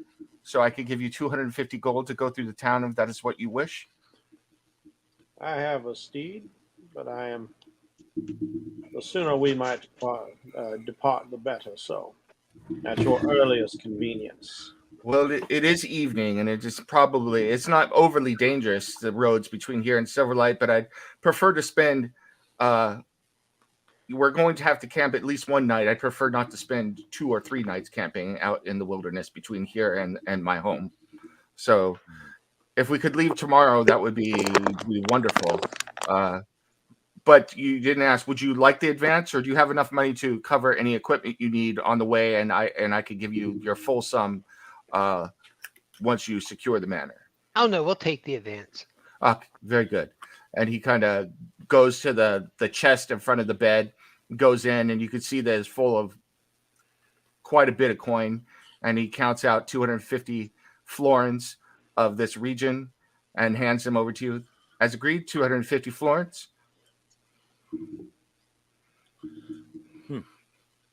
Is that 250 a split, or is that 250 a piece? 250 split. Okay. He's like, and with that, I don't want to kick you out, but if I could wish you a good evening, Jess is going to attend to a few of my needs, and then she'll be retiring as well. I'll bet. TMI, dude. Yeah, yeah. I was Mike saying the same thing. That's right. I don't know what you're referring to. So. I don't believe you. I'm gonna go get some coffee. I'll be right back. Okay. So if you guys want to talk amongst yourselves, and then if you guys want to do any shopping or whatever, we could do it around the town. Otherwise, we could go straight into journeying to Silverlight. So just let me know when I get back. I'm just gonna get some coffee real quick. So I don't need to do any shopping. I took the gold I rolled to buy stuff before we get the game going. Yeah, Yeah, Ovak has everything he needs. I don't need to do any shopping, but if he was going to offer us gold up front, I figured we should take it. Oh, I knew somebody in the party was going to take it. That's why I didn't even bother saying anything. What I about mean, you? He might not. He might not survive to the other side of this. So True enough. How about you, Coral? There's nothing I require. Do we need? Did he said there was a transport? Right, we're not all walking there. Yeah, He he'd said be we were getting a arrange a cart cart. and some horses. Okay. For my part, Thaddeus has a mount. He has a mastiff. His name is Justice. Nice. I ride into town upon justice. I'm kind of playing this guy as like an old Southern Judge Dredd, mixed with an asshole professor. That's an interesting combination. I don't think I would have thought of that. Because at first I was going to do like the preview, like we did the session 0, like the straight academic, all like, oh, how dare you say, yeah, that's very uncouth of you, that sort of thing. But I was doing this character voice in another game that just was going very, very badly. I had to step out, but I really wanted to keep playing this particular character, and so I just kind of shifted gears with him a little bit.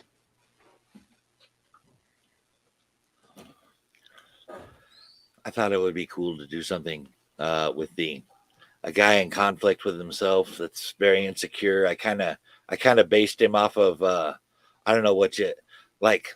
Maybe like one of those nerds that would get picked on all the time, but has a line that he kind of blows up after. Well, I like the idea because like being a half orc, you can see him either being accepted by one side or the other, or being rejected by both, or one or the other. I'm playing that he's that's a getting cool rejected thing, by yeah. both. Yeah. I like that. yeah, to orcs he looks human. To humans he looks like an orc, and nobody likes him. You and Coral actually have a lot in common because she's kind of in the same boat, being a Yuan-Ti, who's not okay. part of the Yuan-Ti anymore. All right, I'm back. So what's the word? What do you guys want to do? I say we head to word. Silverlight. I don't think none of us need to shop or anything. No. Okay. Yep, we're ready. We have come to an accord. Very good. Which means we won't need the horses. We have a Honda.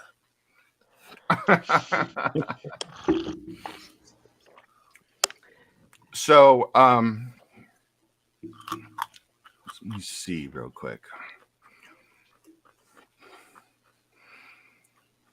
And I'm really disappointed. Like everybody else got to hit the shadow with me. My thing failed. I was like, I was really wanting to hit the shadow. My first time did too. Don't feel bad. Yeah, but like I didn't get to hit it at all. To be fair, you gave it a really dirty look. I did give it a dirty look. I was looking forward to describing what the dirty look did, but the dirty look did nothing. Oh. So you leave it in early afternoon, and the travel through the rest of that afternoon is uneventful, and you camp for the night. Waking up the next morning, you continue traveling, and Lord Varys informs you that you'll reach Silverlight early the next morning. As the shadows are beginning to lengthen, though, go ahead and give me a roll to see how are you guys traveling. How are you handling it? There's a cart. Lord Varys is riding on a steed. Jess and Rava are in the cart.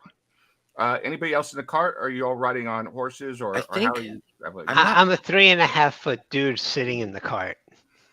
Okay. Well, since we got a cart, Yeah. I And, will be in the cart as well. myself and my mount will be in the cart, and my mount is a mastiff because I am a small creature, and that's a medium dog.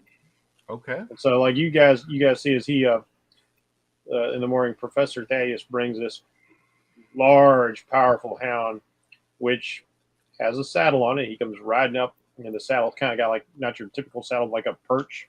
Mm-hmm.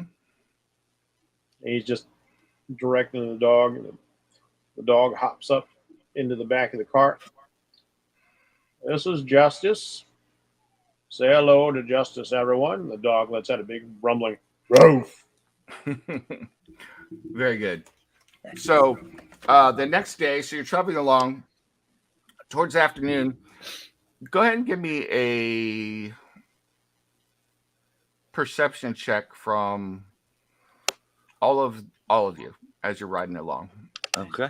Now, I The- would have been the- intently watching, since everybody else was facing forward, I would be in the back of the cart, making sure no one's coming up from behind. Damn. Okay. Daddy has perceived the shit out of whatever we're looking at. I have very big eyes. Oh, wrong one. Yes, you do. At least that's what my grandmother kept telling me before she tried to eat me. I mean, Or was I'm it the sorry other way about around? All of you notice off in the distance, the shadows are starting to lengthen, but you see an orange glow of what looks like might be a campfire up ahead, probably about a quarter of a mile away. Well, travelers. that. Should we say aye? I think we should stick to our mission.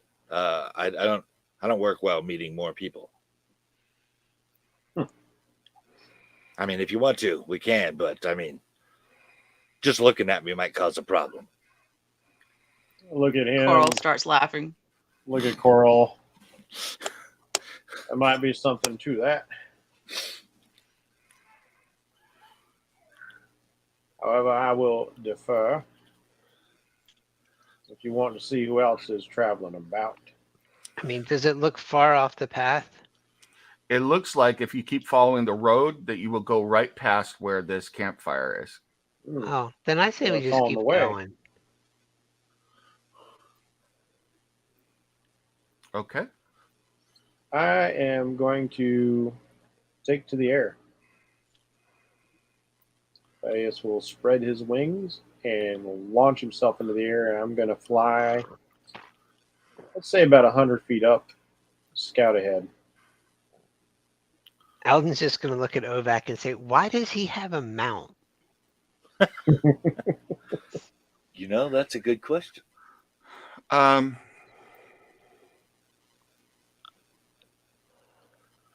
Maybe it's so we could eat it later if, say, we're hungry. Oh, don't say that around the big dog. Oh, Go ahead and give me a perception check. All right. all right. Thaddeus. 14. I think you just met me. Yeah, just Oh, just my bad. Sorry. 22.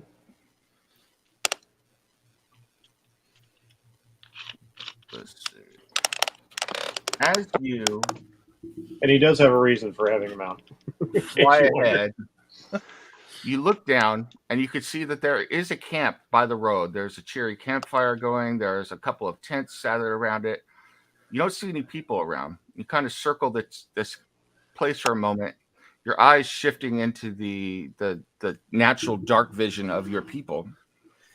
And you notice that there are a number of humanoids, No smoking possibly pipe humans, who are hidden around the road waiting. Mm-hmm. Well. I will fly back, land on the cart. Well, this is inconvenient. And you will be able to report their whereabouts to all of your companions. Yes, indeed. It seems the encampment ahead is a ruse for a bunch of highwaymen. Could I determine how many? You saw a grand total of 5. There appear to be 5 individuals lying in wait to ambush anybody who comes along the road, stops in. Oh, sneaky people.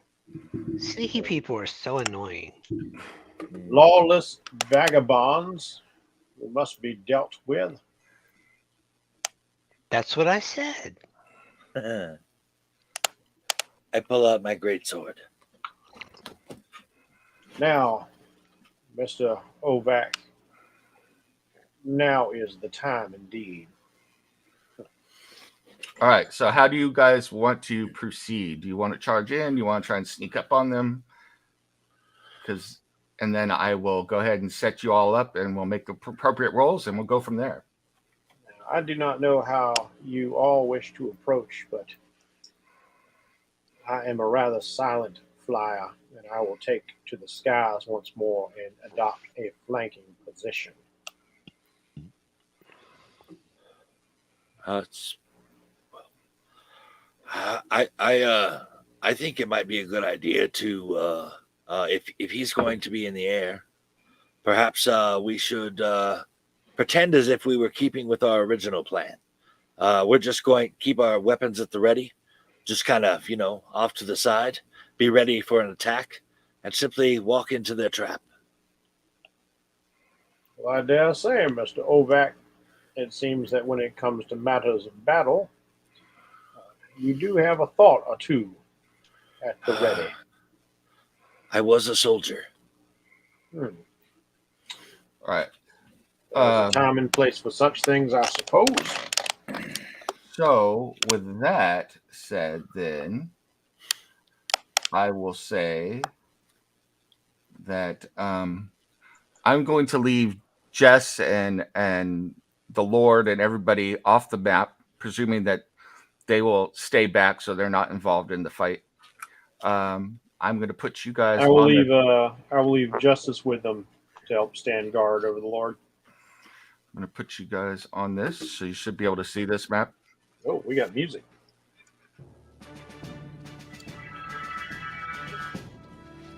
Load up.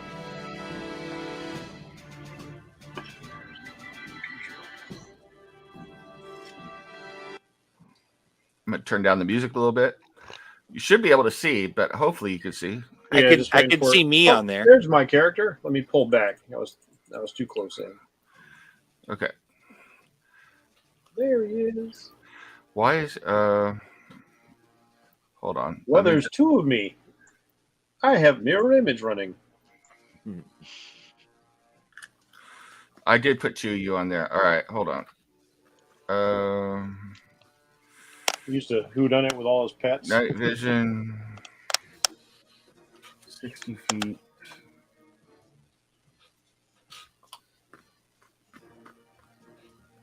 There we go.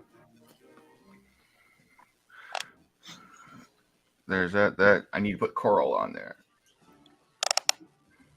I don't have my dark vision up either. Or is it supposed to be? I guess I can sort of see a couple of people. No, it should be.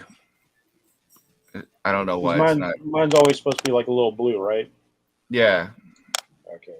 You should be up. Yeah, it says Okay. it's on Okay. I right now. think maybe let me bring my brightness up. Maybe that's. And Carl's night vision is on, and Okay, yeah, because I can see coral Eld's down night there. vision's on. Okay, so since you guys are, moving into their trap, and Professor Thaddeus, you're moving around, and they failed their spot check on you, go ahead and move your characters where you want them to be, and then you guys will roll initiative. You guys will get a surprise round, and I will fly in around behind.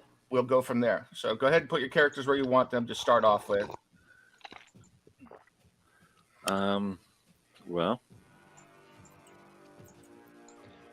Well, considering that you were also going to be walking into the trap or whatever it is you were doing. Yep. So. Well, that's my movement amount. That's the amount I can move from where I was. Okay. So let's go ahead and do initiative then. So let me Okay. bring the initiative tracker up. Make sure you click on your character. Oh yeah, I always gotta remember to click on the character. Oh shit! I rolled a 2, man. At least I got a 9 out of it.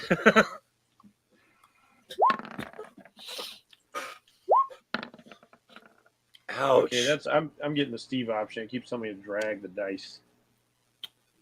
Let's see, where's that? That's Dice, options. God, I hope so.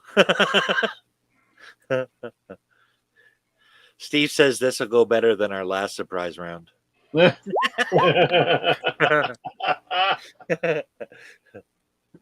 right. Did you get it? Everybody roll their initiative. Yep. Yeah, it looks like. All right.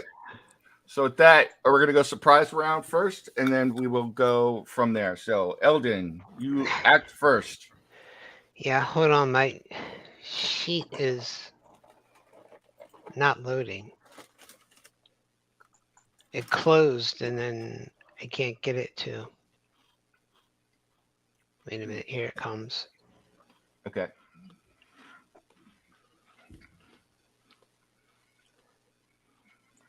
Oh, come on. Yeah, just so you guys know, I can't take 80 points this surprise round. Oh, come on. You got this. No? You can't take 80 points this surprise round?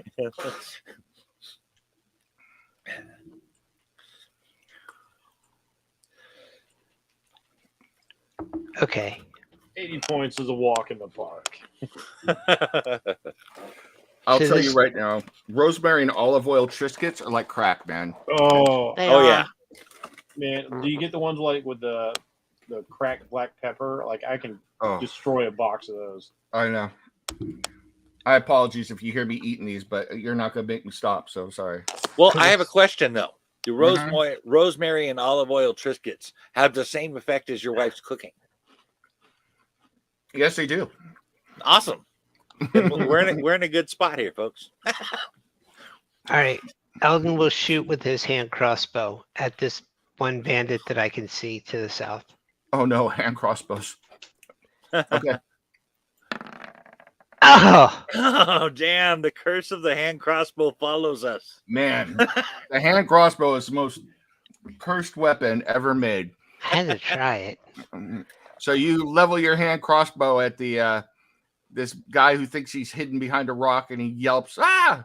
He kind of steps back, and the bolt hits off a rock, but now they're alerted.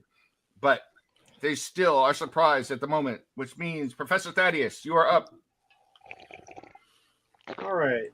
This guy right here, as I am swooping around, they're not expecting anybody to hit them. You're up in the air, right? Yes, I am. Let's say about 50 feet high. And I will stare down at this guy. He needs to make an intelligence saving throw. Okay.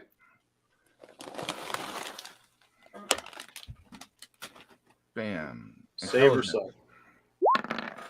Oh, yeah. Oh, that's a cool color of blue. I don't think he made it. I don't know why it rolled at advantage, but there it is. Yeah, I believe the rule on roll 20 is like even if it's doing the double roll, you just take the first one, and if it's Yeah. advantage or disadvantage, you take the better or the least. So Well, he didn't make it. He got a 9, but I've got it set to query right now, and it's on normal, not advantage, but all there right, it is. and he will take 6 points of psychic damage as I start to infiltrate his brain. Oh, man. An old cranky southerner in your mind. You don't want How- that. How do we describe that? Like in his brain, he just hears the most awful shriek of like the loudest barn owl ever. Even though I have an appearance more like a great horned owl, I think the barn owls have the worst shriek, and like just in his head, nobody else can hear it. Nobody else sees like any effect. It's just like yeah in his head. You hear one of the bandits screaming and holding his head, clutching it. Get out of my brain! Get out of my brain!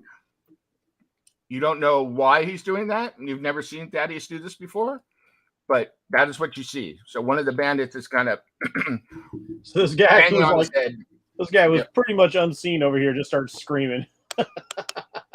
Stop! Get out of my head! Ovak.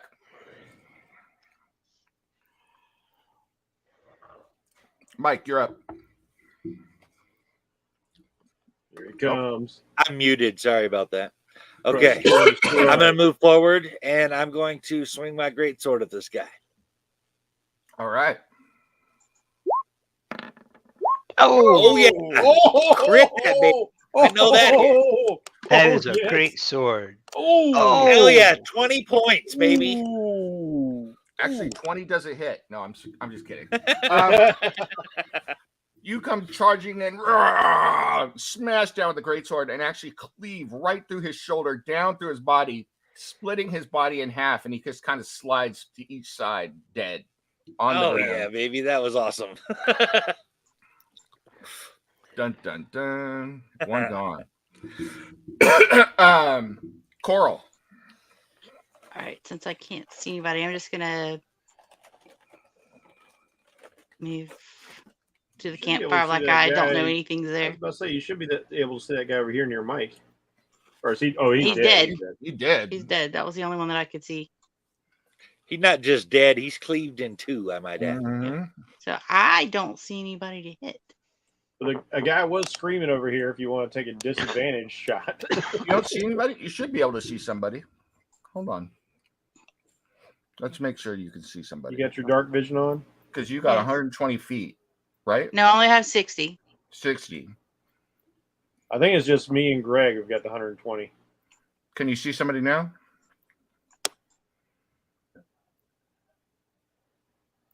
No. Okay. Well, it is what it is. Guess he's outside the range.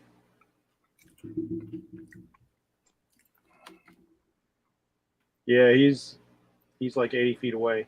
No wonder. Okay.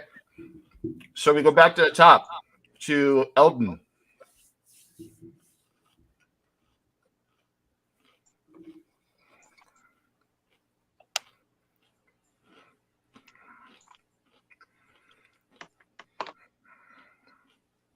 Greg, you quiet or just muted? Oh, I was muted. Sorry. I'm just going to put this up here for all you guys real quick because Thaddeus would have told you that this was their location when he spotted them. So there's one there, one's there, one there, and one all the way up here. So But we can't see them. not with your light vision and everything, but Thaddeus told you they're there. So Yeah, I gave you the layout when I reported back. Yeah, I just don't know how to aim for someone that I know is there, but You can't see. mm-hmm. Uh,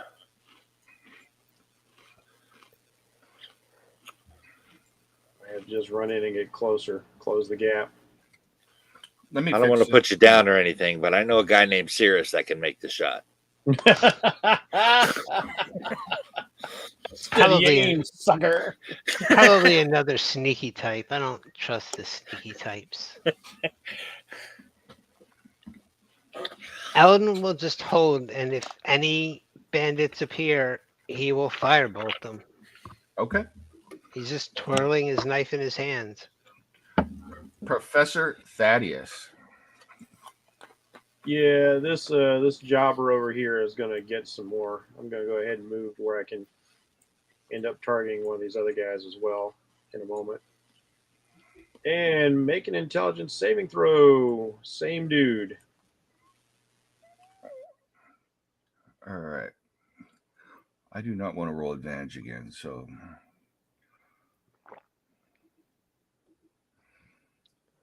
all right, better not roll advantage. I'm going to come get you. Roll 20.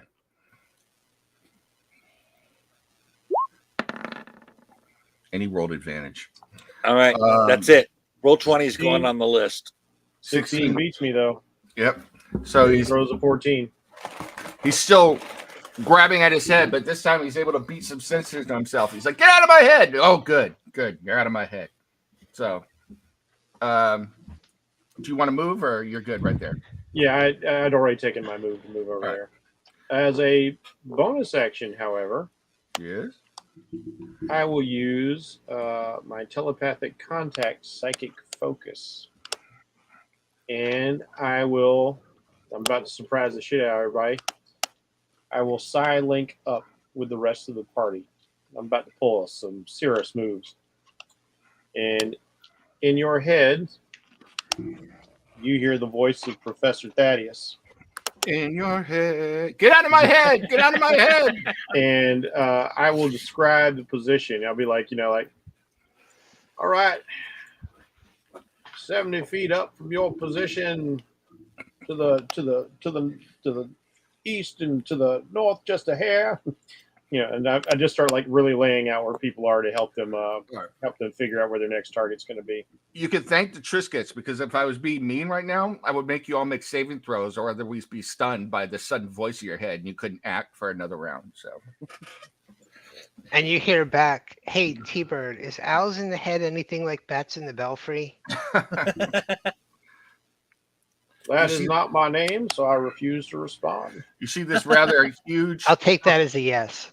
tough-looking human in leather armor come out of the darkness, Eldon. You can go ahead and use your flaming bolt at him before he gets to you. Oh, good, because he's very close. Mm-hmm. Oh, 18. yeah. That's a hit.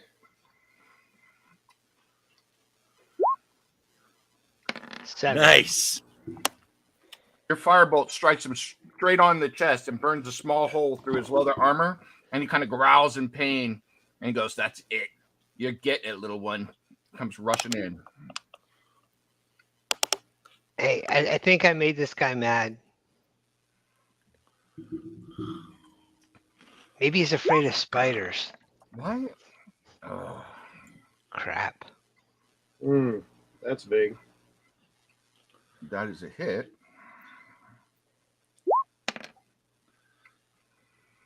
The scimitar comes slashing down at you, and you take 6 points of damage. Whoa. Maybe I should have taken the healing stuff after all. I got it. Okay, cool. Then Ow. seeing their leader join in the fight, these guys rush forward. Actually, they don't rush forward. They can see you just the way you are. I must say, Bandit Captain, I feel seen. First off, that was rude, and second, I think I hurt you more than you hurt me. Let's see, 80 feet. Concentrate on what you're doing, and you might live through this. There's nothing wrong with a little fun on the battlefield. There is absolutely nothing fun on the battlefield. Yeah, this. Okay. I must have a talk with the High Justicar. 3 light crossbow bolts scream out of the darkness towards Coral, who is the one that they are best able to see. Oh. God Nah, damn. Oh. And Coral's AC is... Why can I not select Coral? What's your AC, Coral? She's muted. It's because I'm on. It is. Hey, Jen, you're muted. Jen, you're 15. muted. I'm trying to get. It's 15. Yeah. So you get hit twice. Oh, thank God for that. Well, if we're going to get hit, that's the roll you want. So you take a grand total of... Damn. Dumb. We had a Four- chance to go shopping. We could have bought some healing potions. 14 damage. I'm down. So you are going to be making death saves on your next turn. Yep. So you're at 0 right now. So 3 crossbow bolts come streaking out of the air. One of them narrowly misses Coral, but 2 more strike. One severely harming her. Damn it. I should have taken You know what? healing abilities. Damn it. Actually, it wouldn't have been. It did that as a crit, but you still would have taken 8 plus 2, so 10. So you still would be down. So you're Still at down. 0. I only had 9. Yeah, you're at 0 right now. So, and with that, we go toOvat. So you saw 3 crossbow bolts come out of the air from the general direction, like up towards the northeast. And then you see Eldon fighting a large, tough-looking dude. All right. This guy is the closest to me, so I'm going to come over to this large, tough-looking dude over here. Whoa. Didn't mean to do that. All right. And again, we shall do the Great sword attack. 10. That is a miss. He parries your sword aside with the scimitar, looking at you, ready to deal damage to you as well. Coral, go ahead and give me a death save.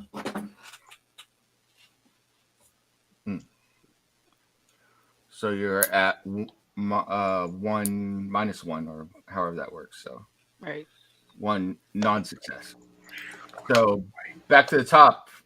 Eldon.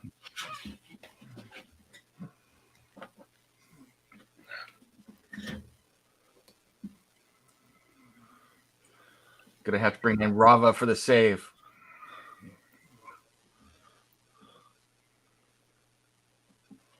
That's very far. That's very, very far.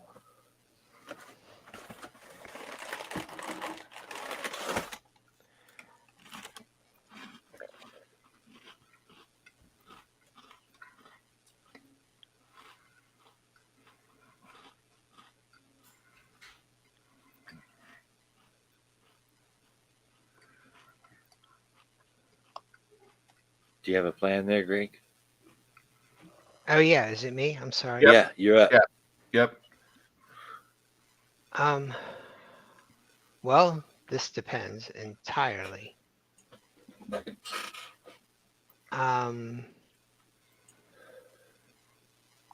Counting on you, big guy. Talking to Ovik.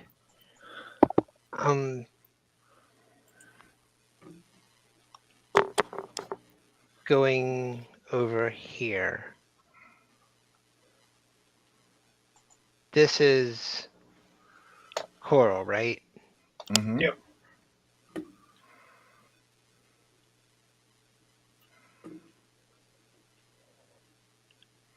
Not normally something I do in the middle of battle, but I think this needs to be done.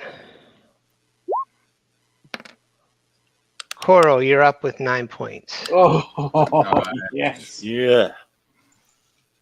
That's what I'm talking about.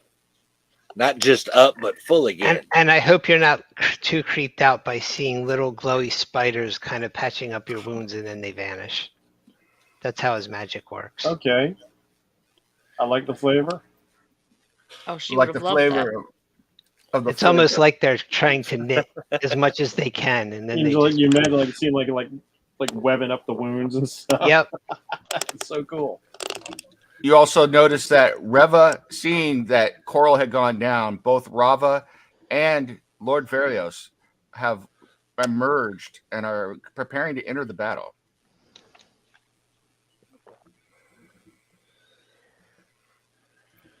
All right. We can Okay. use the help.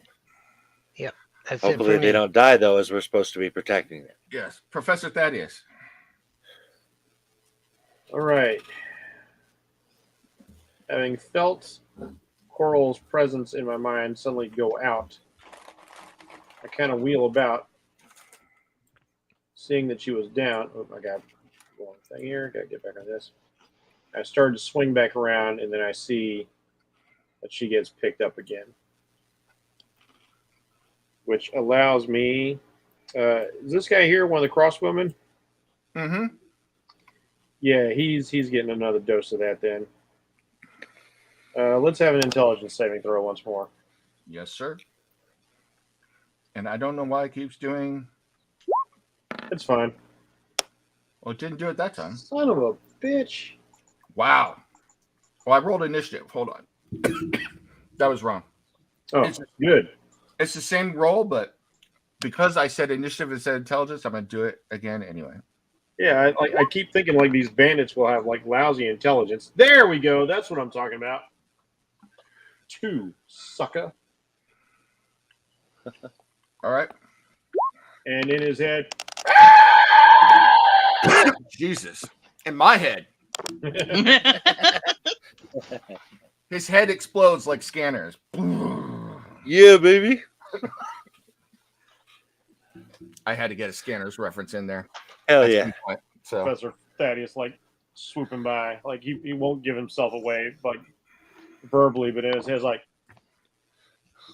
young people these days always losing their head over something foolish. And y'all can hear that because you're in the Silink. Pardon me, sir. The battlefield is no place for humor. Oh, he got you there. Damn.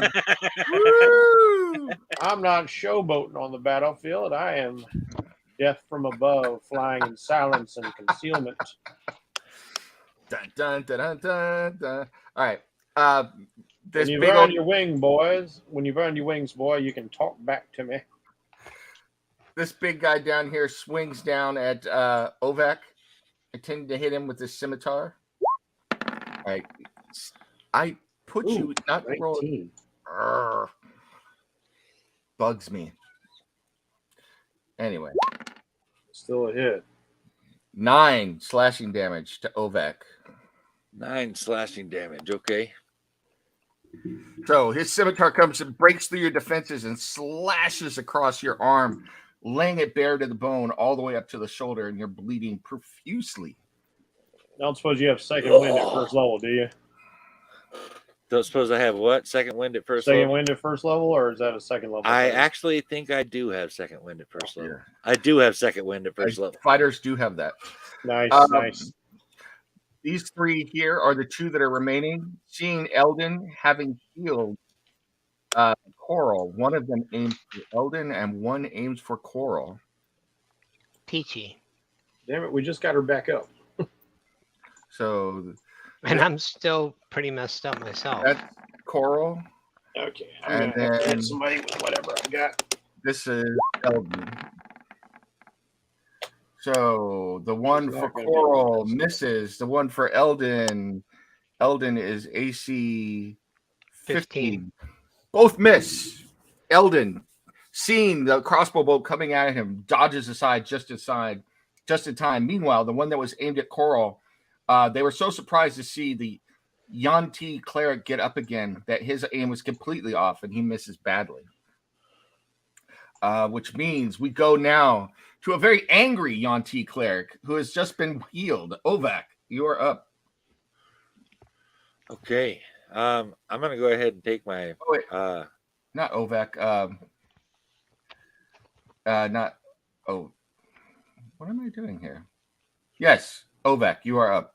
My Okay. bad. all right, so 1d10 plus my fighter level. Okay. So 7. All right, so 7 points. So you're back to That's- 10. Yeah. Nice, nice, nice. Okay. And now I'm going to attack this guy again with my greatsword Okay. and Hit him. hopefully do something. Oh my God! Not with again with the low roll. I got a 9. Even with my bonus, I got a 9. Oh no! That doesn't do it. So Coral, you are up. All right. I would actually like to move. To rage. Yeah. Wrong character. Move forward here.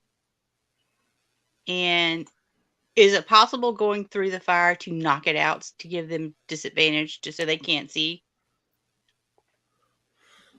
As you're walking by, you want to kick it out. Uh-huh. Go ahead and give me a dex check. It's not going to be high. Just give me a dex check to see if you do it.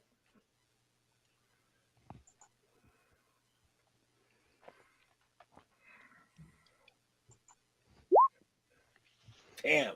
I think she did it. Suddenly, so Coral slithers forward very quickly, and as she's doing so, her tail flicks out, hits the light, and Suckers. it's gone. Very Come on, smart move. Team Dark's turf now. Very smart move. Unfortunately, your 2 companions who are going to help you don't see anything either, but you're probably fine.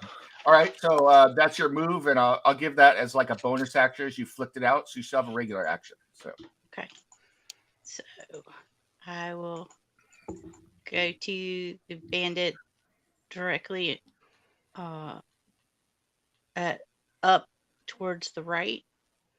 So this And one. we will do which one? Yep. Yes. And we will hit him with Sacred Flame. So he needs a deck save. Deck save, yes. Okay. DC 13. DC 13. Fail. Yeah. So Burn. you're going to do 1d8 radiant damage to him. Great. All right. So the flame suddenly materializes around him before shimmering out, he screams out in pain, clutching at his hand, burnt. And you actually see, I'm going to give this as a little story thing. The crossbow, the string burst into flames, and he drops it in anger and frustration as he does so. Hell yeah. Ah, See? That's fun on the battlefield. you hear Rava and Lord Varios going, I can't see anything. Rava, light the torches. So these two take a bonus action to light a torch each. So Let's see. That's 2 of them. let me do Or that real party. quick. I'm going to yell out, don't light the torches. We All can right. see in the dark. We'll defend you. Rava, don't light the torches. So they don't do anything. They're just kind of sitting there I was about to freak them out with some mental communication. defending themselves. So with that, we go back to the turn. So they're not moving because they can't see. So we go back up top to Eldon. So you saw the lights go out, but you can still see. So But I can only see one of the bad guys from here. yeah, because unfortunately, once again, they've done this thing where the scale of this is 10 feet. Each square is 10 feet. So So I will attempt to firebolt at that guy. Hold on. For the record, I've been totally moving wrong then. it's fine. Just know now that each square is 10 feet. So Okay. If there's any question, you can always use the little ruler on the sidebar there to measure your distance. so you went to fireball him. That's a 20. That's a hit. Firebolt. Give me some damage. Ooh, 8. max damage. He's fumbling around in the dark, unable to see, and you cast out a firebolt at him, takes him right in the shoulder, kind of growls in frustration. It's like, that is it. I don't know what it is, but because he's not going to be able to do anything. Rava, you don't do jack because you can't see. Professor Thaddeus. They can't get Or hurt. They Jack. can't get in battle. Yep. All right. Since Coral's already nailed this guy, I think I'm going to nail him again myself. Intelligence saving throw, DC 14. I'm not gonna bother rolling off their sheet because they have a 0. So no. Oh yeah. Let's have that beautiful bean damage. 5. Another psychic wail, a psychic shriek in his head. You see those veins throbbing, but you don't get a scanner's moment this time. Close, but no scanner's moment. And that's sad for all of us. We all want that scanner's moment. There. So I will keep flying in this direction. Gonna do it the scanner way.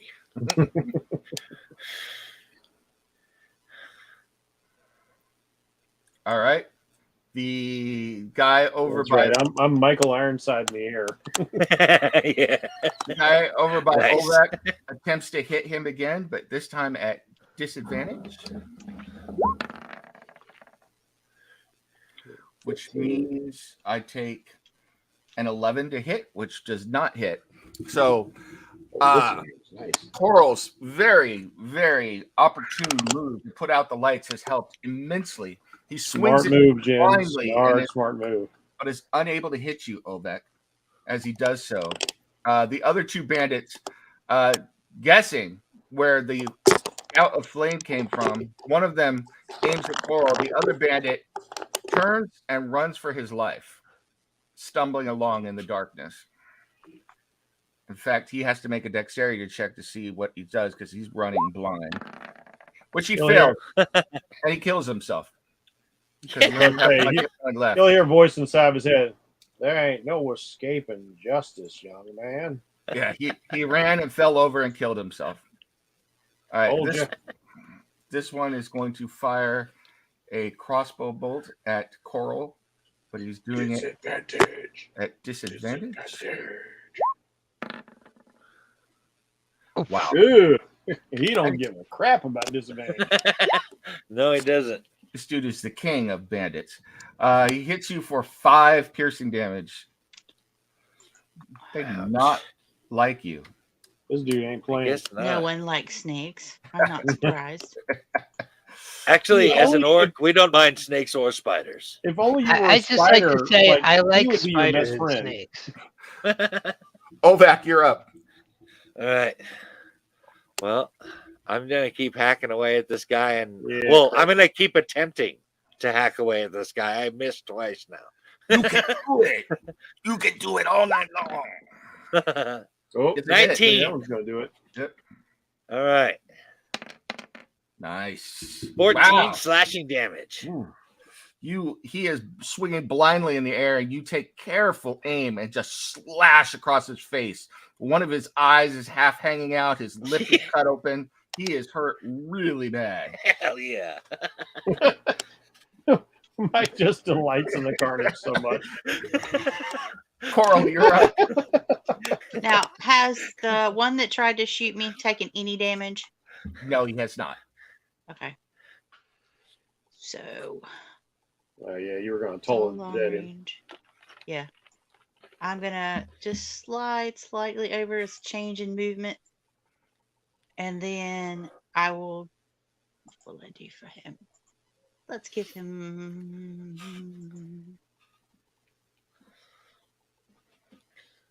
let's do Sacred Flame. Okay. So that is another dex save for him. And I'm just going to roll that because it is a +1 for them. So he rolls a 12, which isn't enough, I don't think. It is not, it has to be a 13. Okay. So it's 1d8. Yeah.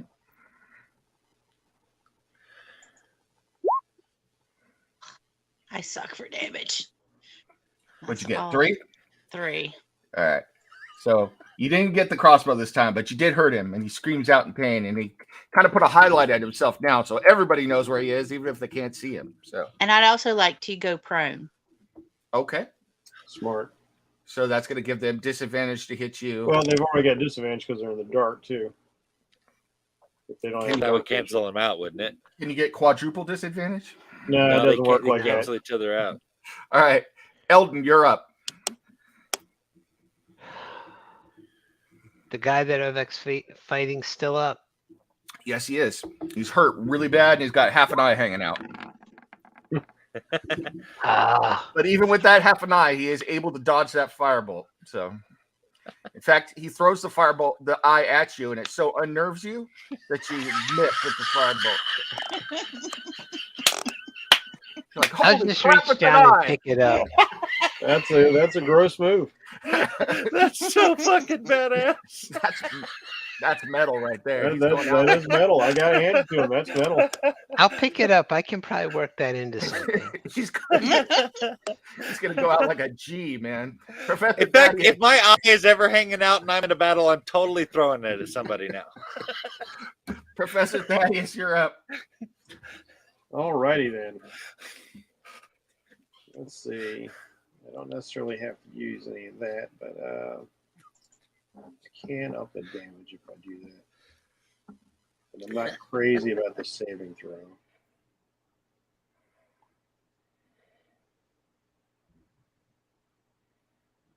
Let's see the push does. That's also okay. Either way, either way, it's a strength save. Seems like a waste of resources if I do that.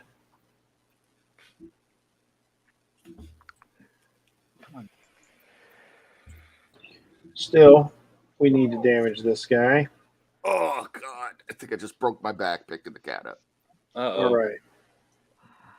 I need that guy to make a strength saving throw DC 14.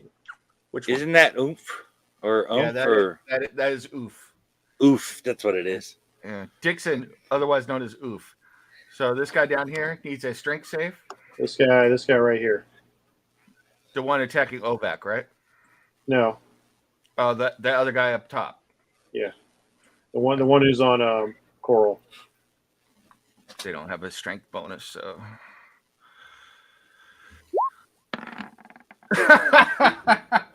Friggin' bastard. Yeah. All right.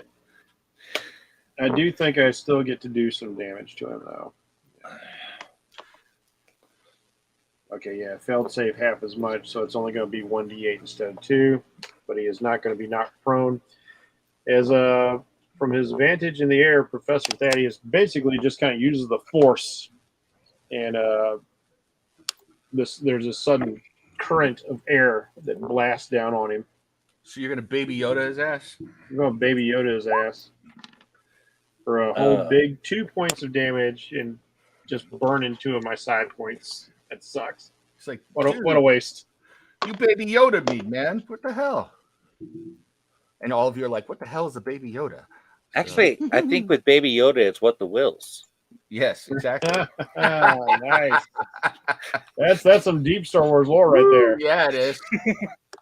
Point of inspiration. Casual people will not know. Ovak gets inspiration from that one. Go put it on your cheat. Nice. But All right. on the plus side, Jen, he is damaged now. Oh, he got damaged. I did a wonderful 3 points earlier. Well, they Oh, just okay. got another 2 now. So the captain, dude, he's too metal to run. So he's going to try and swing with disadvantage at you again. So.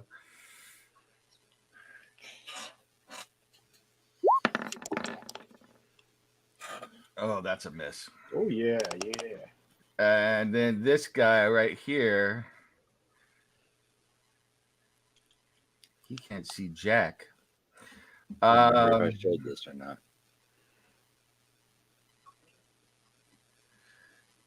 He's gonna go to there, but he still can't see because it is a dark night. So it's a dark night. Bruce Wayne is out there. He's gonna shoot at Jen again because I am the he doesn't knight. know where anybody else is. Wow. Ooh, Damn. holy shnikes. Man, you were like rolling like an insane person tonight. Just He did Yeah. four damage. first to level Jen. TPK. Is there any Yeah. way maybe your dice could eat some Triscuits? So I think they've had enough.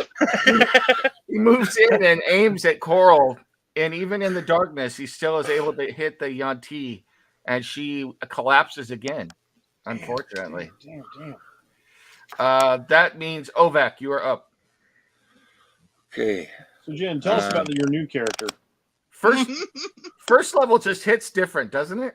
Yes. It does. Rough. We're used to pimping at a much higher level here. You gotta get to the level of pimping. Oh, damn, with an 11. Yeah, that's a miss. So Man. even I'm bragging about being a soldier. I couldn't hit the broadside of a barn. with his one good eye, he's like, I gave up my one good eye to be able to fight this guy. So, goes whole Samuel L. Jackson on you.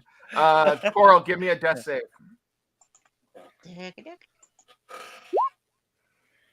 And that is a success, I think. Yes. 10. So Okay, that's good. we go back to the top. Eldon. 13. 7. Who are you aiming 13's at? got a miss, right? Bandit leader. Yeah, that's a miss. Damn. This guy's better at dodging without one of his eyes. I know. These are the bandits of the single eye. That's what they're going to call themselves now if they survive. If he this. hadn't thrown his eye, I was totally going to tell him to look me in the eye. All right, Robert. Professor Thaddeus, you're up. Okay.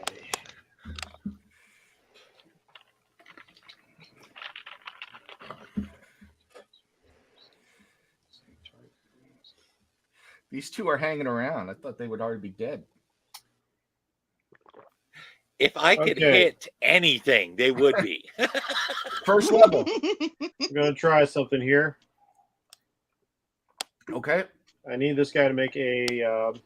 I need the guy to put Coral down to make a intelligence saving throw, DC 14. All right. Still at a 0. 11. Fail. no. Okay.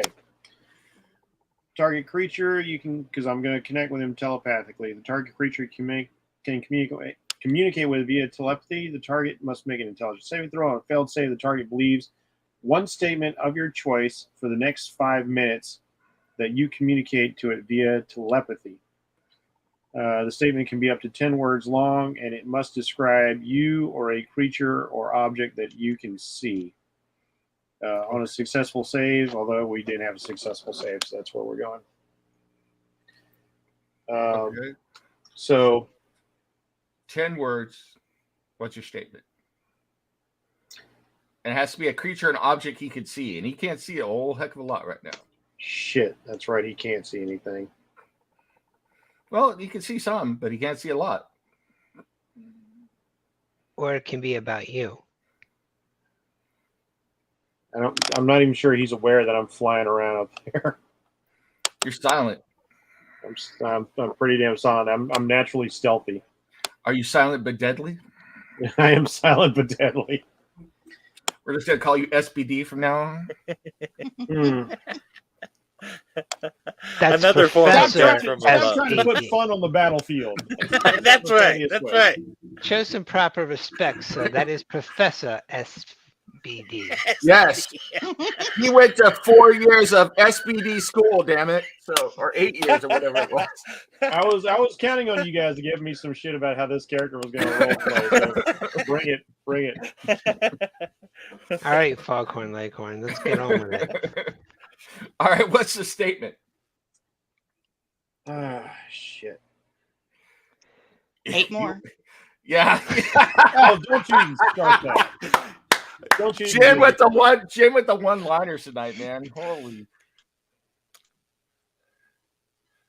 Boom shakalaka, wizza wizza, bam, Black Betty, bambalam.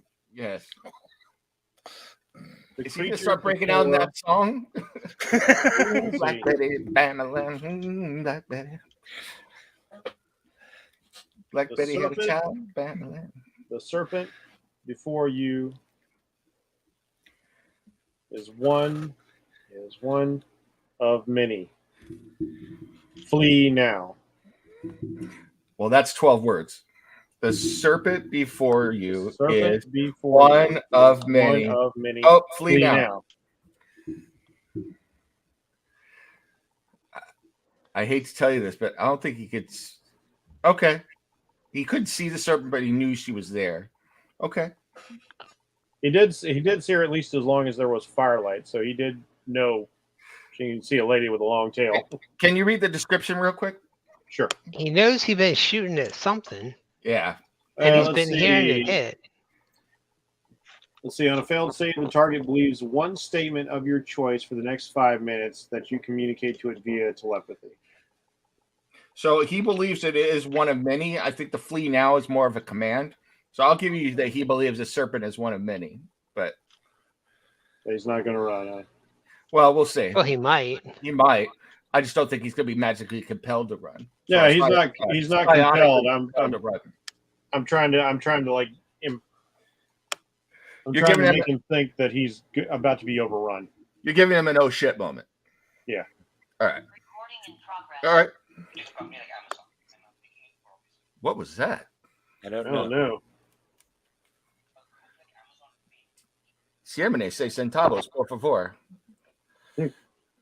Sorry, that's an inside joke. At Disneyland at Matterhorn, you know, they say all the things in English and Spanish. At least here in Yeah. Southern California, they do. And so it was the running joke of all my friends because we went there all the time in high school. We used to perform for people and sing and get money and everything. So anyway, everybody would say that part, the Matterhorn. You sit down, it's like, remain seated, please. Siemene say centavos, por favor. So, anyway. I'm sure you're glad that you know that now. So the bandit Or- captain. If you remember the airplane movies, it would please return to your seats, and then underneath it would light up. Get back a Sedana. The airplane moves right.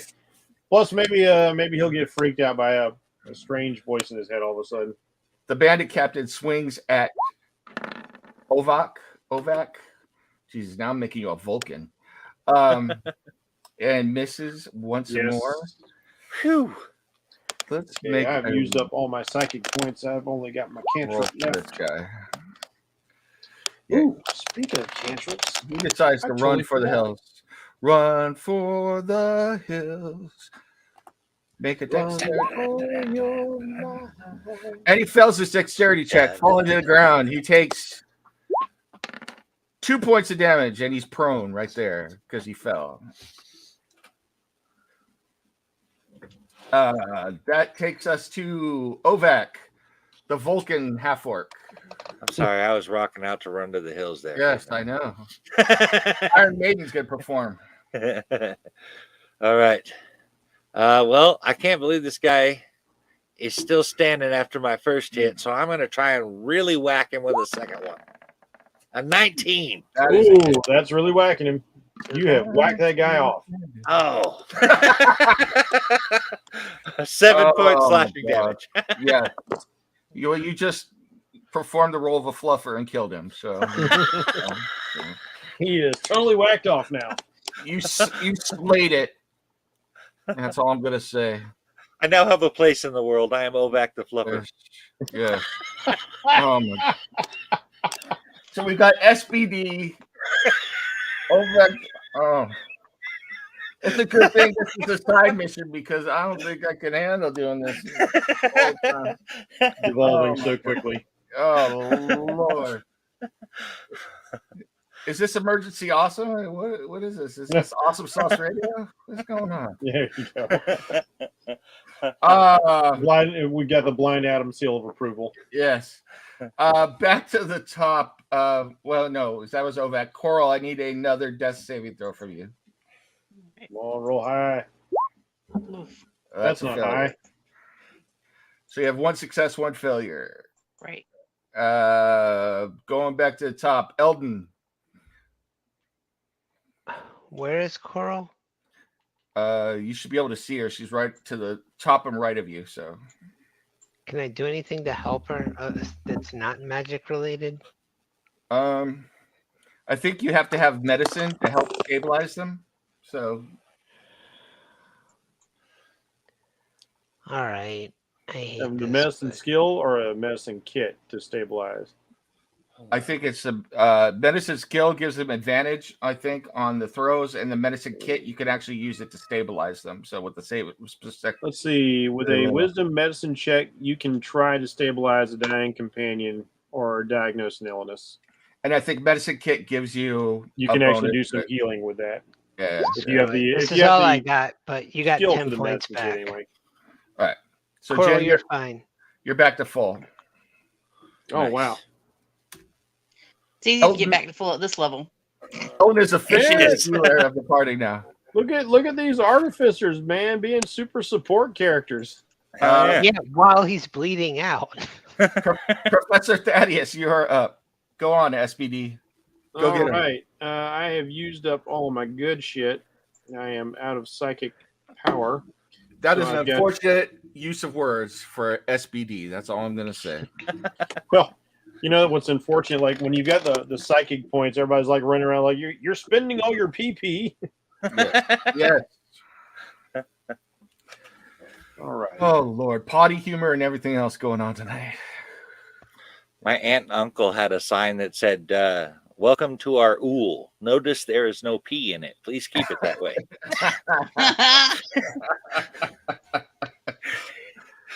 Oh, man. Okay, that's not going to work. All right, so I will target the bandit leader who is fighting. I keep wanting to say Bjorn because he's hacking and slashing with the gusto of a Bjorn. Ovak. and he must make an intelligence saving throw. Oh, he's dead. That Oh, guy down there is dead. are there any bandits left on the field? Yeah, there's one guy all the way up top that you may not be able to see anymore, but Oh, he's okay. all over. Yeah, I and can see hurt him. himself. Let's Yeah. see if he's in my range. Oh yes, he's still in my range, and he will hear as I fly my 30 feet, which is to there. There's no escape from justice, boy. And intelligence saving throw. I am the law. That's right. Yeah, I really am kind of going there. That Will not do it. Oh, Jesus. I'm just trying to picture a 4-foot owl trying to be intimidating. But Hey, Selby the did judge it, should have and the she's eyes. smaller. And with Never that, That's forget true. the power of Selby. That's his head true. That's true.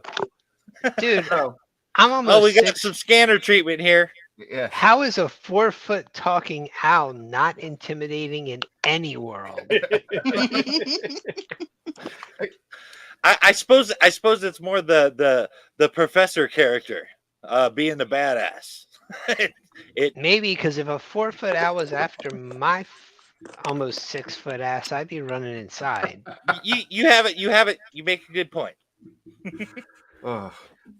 Speaking of animals and being scared of them or whatever, we watched Judge me by my size, do you? Nicole and I were watching Well, Yeah, my but if voice you- is my ally, and a powerful ally it is. I've been to the zoo a lot of times and seen elephants, but I guess I've never seen an actual giant ass male elephant. Yes. So we were watching a video on TV last night, and there was a rogue bull elephant. This thing was 13 feet at the shoulder, and I was like trying to imagine it's like 5 feet higher than the ceilings in our bedroom. I'm like, holy crap! Wow. I was like, Yeah, like if you've never had a chance to see a live elephant up close, you can't appreciate how big they are till you're like right next to one. I've actually ridden one. Oh, that is so. It was just in a awesome. little circle or whatever, but I was on Yeah, its but back. still. Yeah. They're hairier than you'd think. oh, Yeah, they are. That Their was what I skin thought felt when like I- rock. it scared. That would scare the hell out of me. I mean, can you imagine like Hannibal, like having to fight like a war elephant? I'm like, the hell with that. I don't care what kind of line of pikemen you've got. Like that's like, I'm not so sure about this, boss. Right? All right. Not All all right. of us can be Legolas. All right, now that the battle seems to be over, Elton's gonna grab his side where he was cut into and just fall on his knees. Yeah. And Somebody Coral's heal gonna El- touch him and hit cure wounds. Turnabout's fair play. yeah. 1d8 plus 1d8. Plus 3. so go ahead and roll your 1d8. So 7. 7. So you're back at full. Thank you. Yeah, I'm back at full. Thank you. Much All right. appreciated, Lady Coral. And I will turn off dynamic lighting so everybody could see everything on here right now because we're done with that at the moment. So it is now officially nighttime, or it's getting on nighttime, and you have these dead bodies and this camp here, and some torches are lit, and Jess and Lord Varys and Rava all run up and go, "Are you all okay? Are you okay? Thank you so much. You saved us from this bandit encounter." I am unharmed. I heard a couple of you scream in pain. Are you all right? I'm moving you up here. I was just practicing my singing voice. Of course, we're all right. Oh. The bravado. I want to go search their camp. Okay. Yeah, that's what I was gonna say. They I will begin to search the remains. All See right. if they are just some ragtag group of vagabonds, or if they had more purpose to them than that. So I will tell you that you find a set of studded leather armor, Studded leather armor. a scimitar, a dagger. You find 4 sets of regular leather armor, 4 more scimitars, 3 light crossbows, So those are the remains on the people. And then as you begin to search, and you also search their bodies, you find a grand total of 90 copper pieces plus 15 gold and 25 silver. Why are there that we seem to be missing a corpse?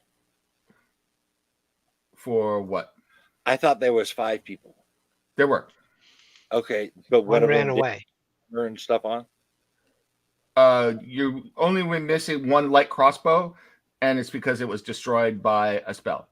So Okay. you should have 5 scimitars, 3 light crossbows, Okay. a dagger, 4 sets of leather armor, 1 set of studded leather armor.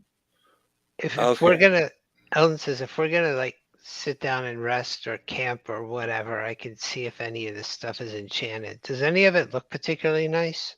No, it just looks like it's normal quality. But you did find also 90 copper, 25 silver, and 15 gold. So, and then once you start searching their camp, you find the following. You find. I'm trying to write this down. I'm sorry. Sure. I got it. How much gold was that? 15 gold pieces. 15 gold pieces. Okay. Yeah. So then you search their camp as well. So Eldon, you were searching the camp Yeah. as well as Coral. Yes. Okay.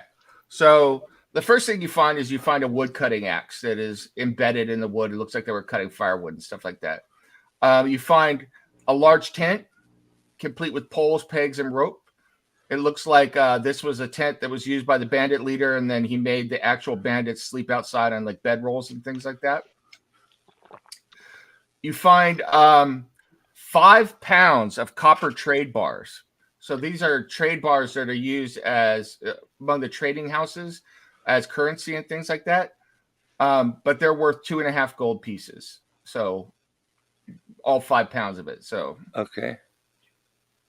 you find 4 bottles of fine wine. You find 10 bottles of common wine. Hmm. You find 4 agate gems, 6 hematite gems. You find 5 pounds of cooking spices, a set of navigator's tools. I'm gonna have to write this down later. Yeah, we're gonna catch on the replay. Yep. All Yeah, around right the here. campfire, you find you find 19 casks, and when you uncork one of them, each of them contains ale. So you find 19 gallons of ale. Oh, now we do need Bjorn. Yep. And within the tent, you find an unlocked iron box, and inside that box is 110 gold pieces, 295 silver pieces, and 197 copper pieces. I have a question. Yep. I don't know how this is outside of the game here. I don't know how this works here, but iron in this world is said to have magical properties. Is it the same in D&D? It is for certain creatures and stuff like that. Like but, certain fey creatures are allergic to iron. Like Yeah. werewolves don't like silver. but Right. it's also just a common, they make boxes and things out of iron, or 'cause Okay. Steel is probably too valuable to make a box out of. So. Yeah, Steve was right on to that.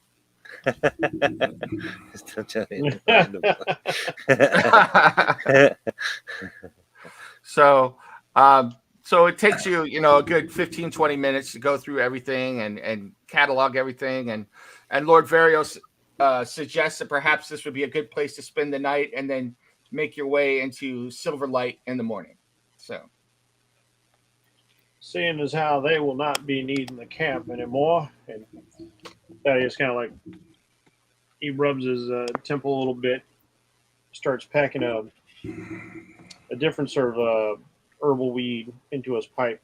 He starts smoking. It has a completely different fragrance. It's very, very calming. The smell, like just, it's like one of those aromatherapy things when you smell it, like it just seems to like relax you. Like I, for one, could use a bit of rest after exerting myself in such a fashion.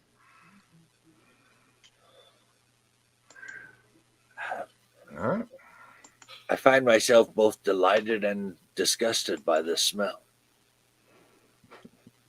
My lords, my ladies, could I interest anyone in some fine wine? Why, yeah. yes. Yes, indeed. Both Rava, Lord Varios, and Jess also are interested, and they come down. And Rava actually lights the campfire again, so that gets the campfire going. And it, soon it is crackling, and there's a nice glow going around. And Jess offers to do some cooking for everybody while you take off your armor or repair your armor or whatever it is you need to do. So, and Lord Varios acts like a lord. He kind of sits back and watches everything. So. Yeah. Okay.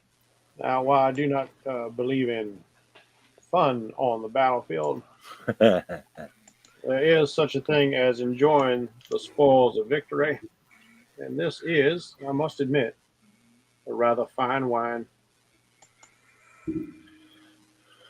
And Eldon will let his little wooden spider run around the table while he starts working on something else.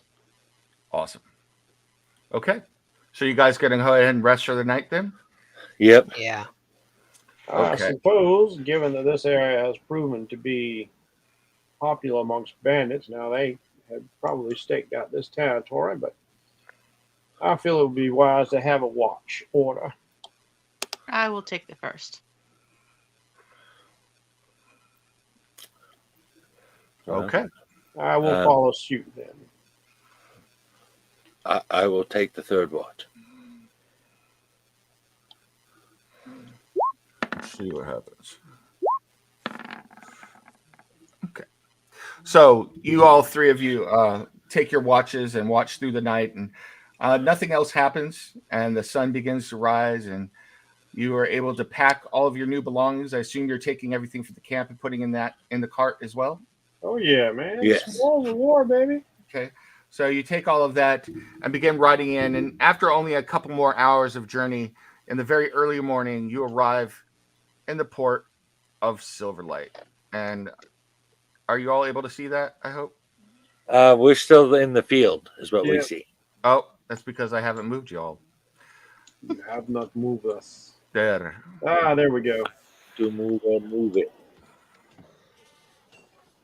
I like to move it, move it. So I like just to move it, move it. and they familiarize you with some things, so I'm going to point them out to you real quick. So this is the port district right here, obviously.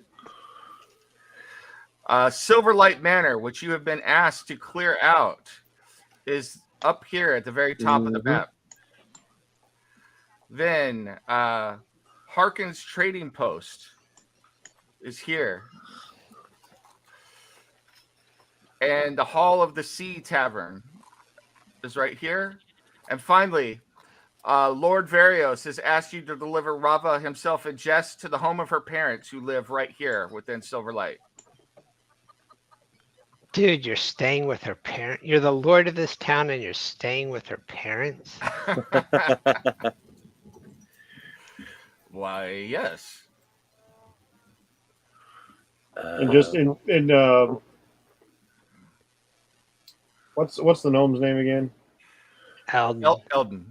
Oh, I keep wanting to call everybody by the other game names. I want to say seriously. Right? Eldon's head. He hears like a most deplorable young man. So I assume that you are first off going to deliver the Lord and Rava and Jess to her parents' home. Yes. That would be the easiest task to accomplish. So sure enough, you escort them, and there and sitting on the edge of one of the more well-off quarters of Silverlight is the home of Jess, and you find out that her last name is Weaveson. And it has its own unique charm, this house. There's a well-kept garden surrounding a very nice house with a thatched roof. And as you approach, two very elderly people come out, and a man and a woman. The woman is leaning on the man's arms, and they kind of wave. It's like, Jess, dear, we weren't expecting you home for several months at least. And you're in the companion of our young lord. We're so glad to see that you are safe, young lord. Please come in. And who are your companions? So, yeah, Jess nods and goes, "Hello, mother. Hello, father. Yes, these able companions have escorted us here from Van Bergen." And she introduces all of you, and they kind of nod. Well, you're more than welcome in our home whenever you want. Our hearth is open to you. We have some food to break your fast if you wish, or anything that we could do for you. Please help us. We don't have a ton of bedrooms, but there are a few small bedrooms if you want to kind of look at Coral. Well, I don't know if you'd fit in there, but if you could find a way, you're welcome to the bedrooms as well. We also have a small shack in the back, but Rava usually stays there. And Rava nods. He goes, "Yeah, I usually do." Ah, well, that's good to know that you do not directly defile their daughter under their roof. Well, actually, I don't defile anybody. I'm not, and he kind of shuts his mouth because that was Rava who stays out there. Oh, I'm sorry, Rob. I got the wrong character. Oh, my cutting words fail. It's like Vicious mockery avoided. the father kind of puffs himself up. He's like, "Sir, the Lord would never defile our daughter. He is most noble towards her, and we very much approve of their relationship." And just smacks her dad playfully. I said, "Dad, you're not supposed to say anything about that." Oh, sweetie, we been know. If there's an issue of room, I've slept outside quite a bit in my wanderings. I don't mind sleeping outside. Well, I think, unless you guys want to, I don't know, settle in, we could get started on figuring out what's going on, but I will accept the offer of breakfast first. Ah, well, come on. And Rava kind of nods and says, "Well, lords and ladies, if you'll excuse me, I believe that I'm going to head over to the Hall of the Sea Tavern. Lord Veros is going to need new staff and guards for when the manor is eventually cleared. So I'm going to start recruiting amongst them down there. As you can see by these very able companions I brought here, I have a good eye for knowing who to bring on board for certain things. And I think that you four have done most well to bring us this far. So thank you, and I will be on my way." Is there Did they tell us what killed the old guards? No, they didn't. I'm going to say what happened to the old guards. Everyone looks around, unsure what to say, and then finally Rava speaks up. "I'm afraid that the cowards all fled with the shriek that Glibbin heard in the night. Nobody knows where they went, how far they left, and they probably will never return, because if they do, they'll be in some serious trouble." And a dereliction of duty for sure. was it you that hired those guards? Oh, no, that was Glimmin. He was the steward for Lord Eldon. No, I am now and it's not been officially announced. And Veros kind of nods and goes, "Go ahead and tell them. You should be proud." He's like, "I will be the new steward for the Lord and for Silverlight." Yeah, seems appropriate enough given your familiar connections now. Indeed. So, as I said, I need to go and start to recruit a new staff. We're going to need a whole new maid staff, butlers, guards, etc. So, I'm going to... might inquire. Yes. Is there a place within this humble village where one might acquire potions of healing? Yes, Harkin's Trading Post. It's just north of the Hall of the Sea Tavern. It's to the southwest of our home where we're standing right now. They have all manner of things there to include, I think, basic potions probably. I've never had to buy anything there, but I'm sure you could get something. Well, that will do. That will do. If you can't get him there, you can always go to the Port District. The Port District has all manner of stalls and things being sold from all over the different regions. And this is what Silverlight is here for. We are the major trading port anyway.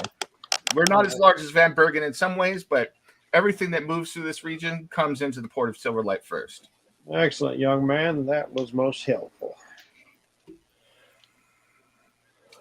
So, and with that, they invite you into their home, the Jess's parents, and serve you a very nice, but not meager, simple breakfast. You know, it's porridge and some sausages with some ale to wash it down, or some mead for early morning. And, Thaddeus kind of looks Um, at the plate disappointed. okay, why did you just? Are there no mice around? Well, if you went to the shack, I'm sure there's some mice in And the back. Then I look over at the gnome and go like, see, I can joke too when I want to. That's I- one I- interpretation of it, I suppose. I'm about to kind of weird some people out. Oh Yes. boy. Ovak has some very strange eating habits. Imagine, if you will, let's see, a spinning whirlwind of hands and teeth as he Oh. rips across whatever's on the plate So you and eat like an devours it anime like a Hoover character. vacuum cleaner. You totally eat like Naruto or Super Saiyan. Yep. All right. And everybody kind of watches and goes, okay. So Thank you. That was very good. you're most welcome. Would you like seconds? Please. Okay. I don't get to eat very often, so anything you got to offer is very good. Let me get my hand out of the way before you start, but here you go. A wise decision. They give you some more of the food and then leave you to it. Same thing. Devour it. We're willing to hand of teeth. So as you're doing all the eating, the Varios looks at you and goes, so what are your plans? You plan to stay and get some more provisions before you go up to the manor? Will you go In today? contrast, I'm eating with great delicacy and decorum. Coral is as well. Ellen is just looking between the three of them, like. So Varys is trying to ignore everything that's going on in business. He's like, will you go up to the manor today, or are you going to take the day to provision and then start in the morrow, or how do you going to proceed? Just curious, what time is it? It's only about 9 o'clock in the morning right now. So Well, after breakfast here, I'd be up for heading up to the manor myself, but I can't speak for my traveling companions here. I Has think it'd be anyone wise. been Go keeping ahead. an eye on this place while, I don't know. Has anyone been keeping an eye on the manor at all? Even from a distance? well, first of all, Jeff, you were going to say you want to go look for provisions, right? Indeed, I think we should, after last night's excitement, it seems prudent that we should be a little bit more prepared, just in case. And like my robust companion over here, I would prefer to explore a manor full of shadows when we have as much light as possible. Yes. So, at your question, Eldon, the mother goes over and throws open one of the doors or the windows that's been shuttered, and it looks like it's been shuttered and curtains drawn on purpose. And she throws it open. She goes, "Look for yourself." And you look up to the manor, and the manor is surrounded still by mist, and the mist almost seems to cling to it, and the air appears to be darker up there. She goes, "No one will go up there." Smart. Well, time of day no longer seems to be a factor.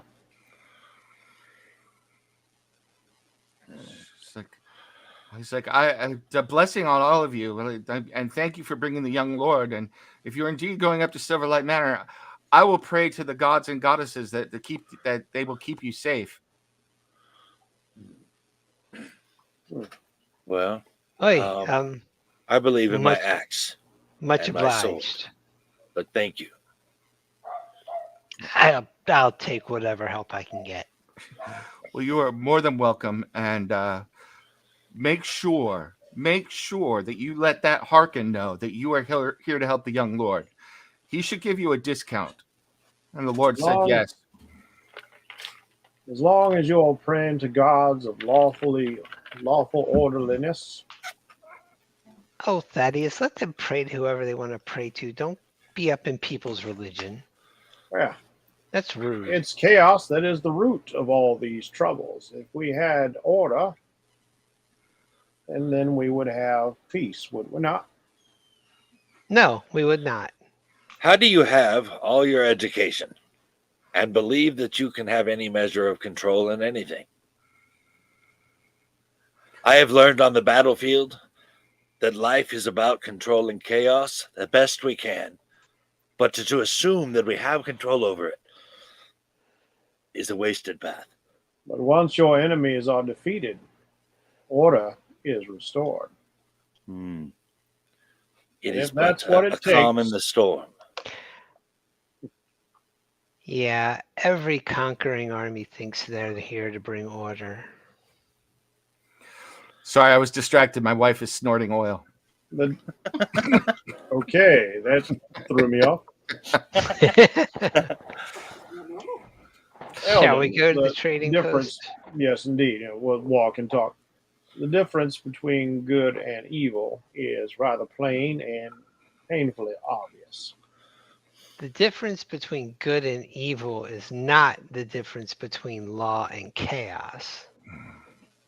There is a correlation. There most assuredly is not. Da-na-na-na-na. Da-na-na-na-na-na-na-na. I'm waiting. Keep going.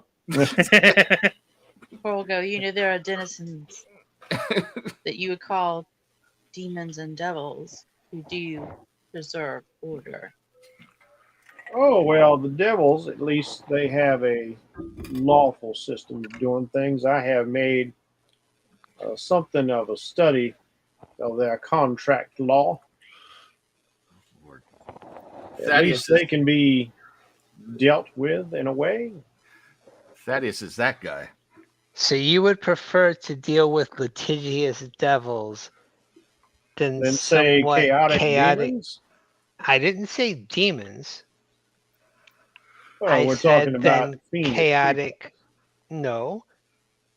I said, would you rather deal with litigious but honest devils than somewhat untrustworthy but good-natured mortals? Somewhat untrustworthy or chaotic. Those bandits in the woods were very ill intentioned. Now, if they had been in a place that was orderly, a place where such behavior was discouraged from a young age, perhaps they would not have fallen into such an ill advised practice. I disagree. I think they were rather well trained and Yes. organized. There was nothing chaotic in their movement, their actions, or their setup. That was perfectly orderly. If they were perfectly orderly, they would have won the day. That's not even close to so true. you're of the opinion that if you can create order, you suddenly win. Like it's not going to come back or come up again, as if The law, it's not just a calm in the storm. no, the law and the upholding of the law is what keeps the brutes at bay. Whose law?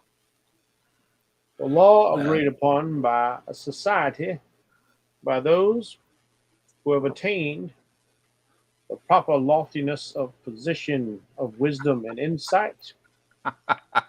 We know what's best. The law that has the humans encroaching onto elven and dwarven and gnomish territories? Let's not forget the laws that treat my kind. Shall we say, poorly. You are indeed a product of chaos and disorder. So he shouldn't exist, you're saying? Perhaps not as he is. You don't seem to be very happy with your state of being. So you're saying he shouldn't exist? He has every right to exist. His becoming was no fault of his That own. was not my question. Tell me when Whether we he need has to a roll for right. initiative. So You're saying that his creation was a result of an act of chaos. So therefore, by what you're saying, he shouldn't exist, whether or Let not me- he has a right to. Let me ask a personal question, if I might, of you, Ovak.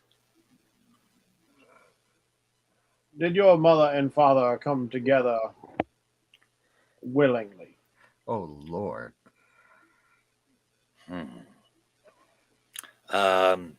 In a manner of speaking. Did yours? Of course they did. My upbringing was of the highest caliber.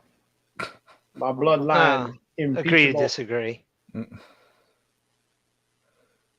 So you're saying that not all as our friend here is trying to point out here, you're saying that not all life deserves to exist, and then it's anything attached to chaos, That is especially does not absolutely not exist. what I have said.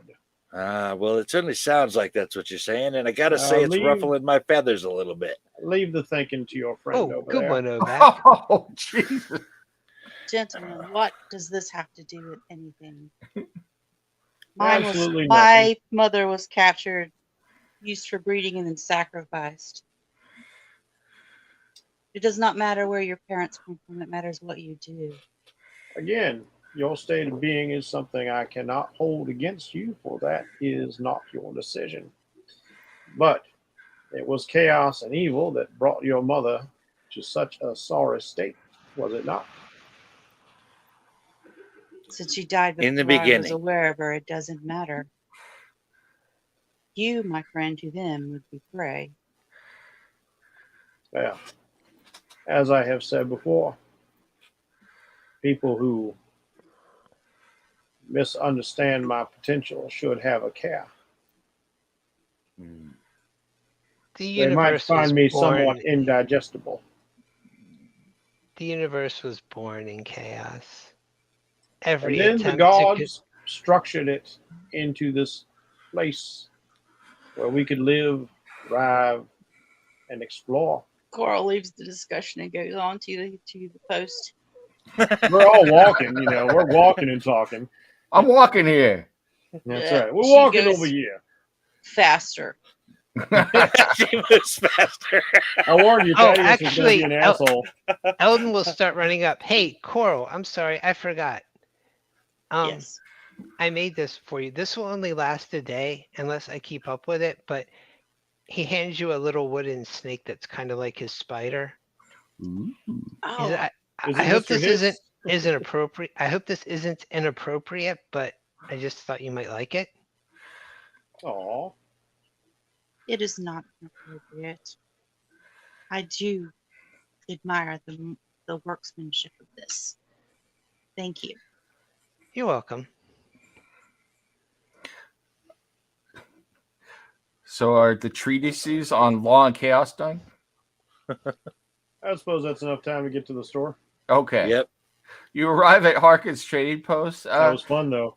Yes, Looking it in the was. future, do I ever get silence? Yes, you do.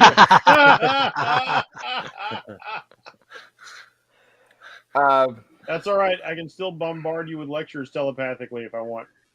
You see an eclectic collection. Not a very lawful thing to do. Of Harkin's trading post is more like a collection of Forcibly silence in one. Well, huts and shacks and tents and a bunch of other stuff with all sorts of things just kind of thrown haphazard here and there. And there's a guy who comes running out. Goods, tools, and various other things are scattered all around this small trading post. There's really no discernible order to how they're laid out or anything. And the proprietor, a man named Harkin, stands in the doorway, welcoming you and calls you to come inside. He's like, come on, I got exactly what you want.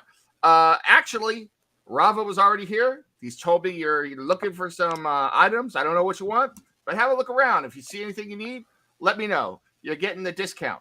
No problem. discount. Very good. Well, I, for one, am looking for vials. Vile. Healing vitality within. Because we're about to undertake a dangerous quest. Clear out the manor before he extends that into more verbiage. Oh, vials of healing. I don't know if I got anything like that, but if I do, it would be over here. And he kind of putters over. You did exit your establishment proclaiming that you had anything we might need. Yes, well, I did say that, but it's not often that people need that kind of stuff, and I wasn't expecting that for sure. But let's see what I got over here. Most people are not looking for those kinds of things, but I do remember there was a cleric through here not too long ago who needed some coin. Evidently, he needed a book passage, and he volunteered to make me some things. And where did he put this stuff over here? Oh, it wasn't a cleric. No, the cleric. This is all just books and stuff. Nope. Oh, there was a mage too. That would be over in tent 7A, row B. And he kind of looks through it. He goes, "Yeah, look at this." He's like, "I got a box. Here it is." And he pulls out, and there's 10 vials with some red liquid in there. He goes, 10 of them I got for sale right here. And you guys get the discount. So I could give you this whole box, 10 vials for 250 gold.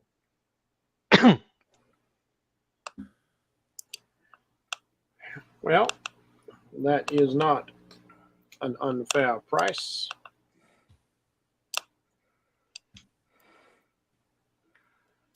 Well, does that mean that we have a deal? That depends on whether or not we're willing to pull our funds for all 10 vials. Well, I don't know. You seem like you're all friends there. You had that great discussion going on as you were coming in. It looked like you were all talking and animated and happy to be talking to each other. Oh, yes. You have Well, we were talking. you have made quite the astute observation. Really?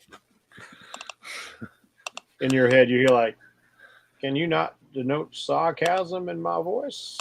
No. Coral pulls out 100 gold. I have 100 gold here.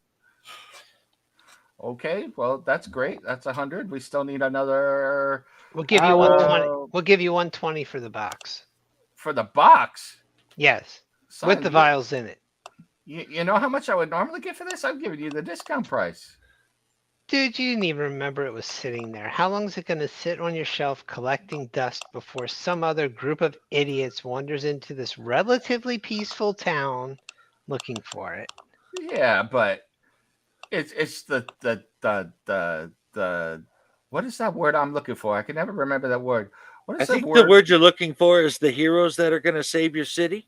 Well, you're going to save the city. I heard you're going up to the manor. The manor's not the city. Oh, you think what's in the manor isn't going to affect this place? I don't know. But You see, evil has a way of spreading. It will blanket your land unless order is established. is he serious right now? Coral starts walking away looking to see what else is in the shop. Oh, I'm pretty sure he's slithers away. always serious. look.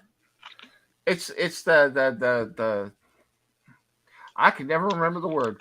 Whatever it is, it's what I got to do. It's like and I really can't remember the word. I'm having a senior moment right now. What is it? The Principal? yes, the principle of the thing. That's it. Yeah, whoever's running me right now, whoever puts the words, that God that puts words in your head, he doesn't know what the hell is going on. As I walk away, please don't bring up principal. No problem. Yeah, if you want to discuss principles now, Okay, Harkin. Let's cut you to have the opened the floodgates. let's cut to the end result of the discussion of the principles of mercantile activity, trading, and the benefit of your business. We can either end this part of the discussion with you having a box of dusty vials back on the shelf that you're going to forget about again, or we can end it with your having 100 gold pieces. Son, this would normally be 500 gold worth of stuff here. I mean, 250 I thought was more than fair. I guess I could go down to Ovek steps up and slams his fist down on the counter. Oh, what was that about? He That's just likes about to do you that. selling us those for 100 gold pieces. We will give you a max of 120. What We've is offered going you on? a fair deal.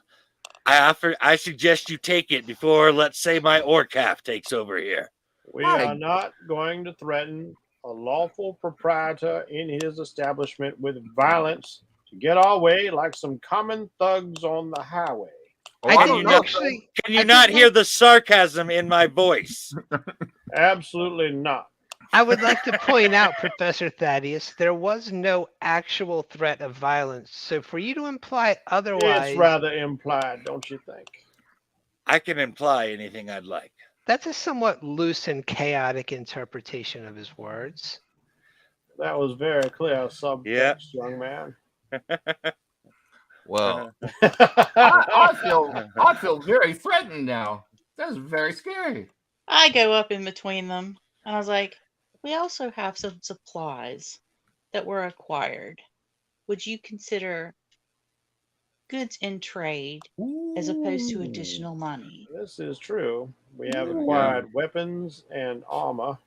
Well, look at that. Ooh, look at that. Yes. If ooh, look at all these things. Yes, I would most certainly accept trade. I'd accept any of this. Actually, that's a very, very fine idea. Very fine, very fine. What? If we could come to some agreement, I would most certainly take this. It's more value to me than the coin. I'll tell you that. All right. Are And you like I guys said- willing to part with like all the weapons and armor? There's anything anybody needs out I of the I don't personally. I don't think we need any of it. I guess I might be able to use the studded leather armor, but 'Cause I don't that need would it. be about it. I absolutely don't need anything. I only carry a dagger and I'm already wearing studded leather. I Yeah, don't think I'm good. wearing any armor. Yeah, like I said, I'm good. And I'll sweep the money off You're the not a table. barbarian, man. You need some armor. Yep. Give that And man some armor. I don't think I could do much with a scimitar. Oh, I guess I do have chainmail on. Okay. I was like, what kind of fighter you run around without any armor?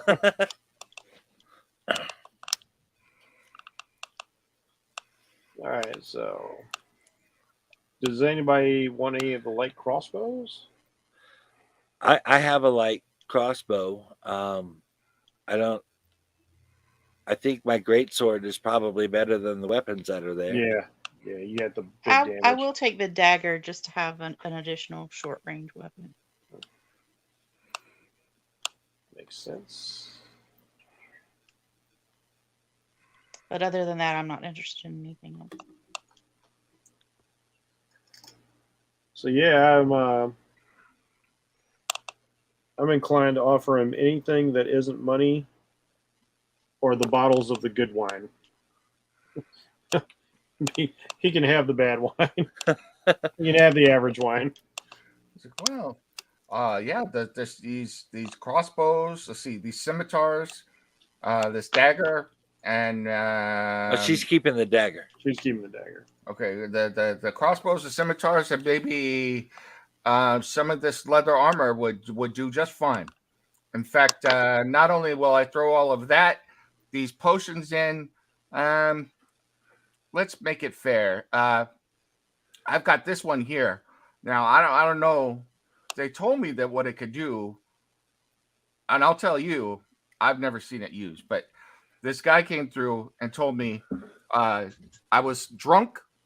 I wanted some more to drink, and I wanted to get him out of there. So he offered to give me this potion and some ale in order. I don't even remember what I sold to him, but he said that this potion, if you drink it, allows you to breathe fire. Neat. Yeah, that is extraordinary.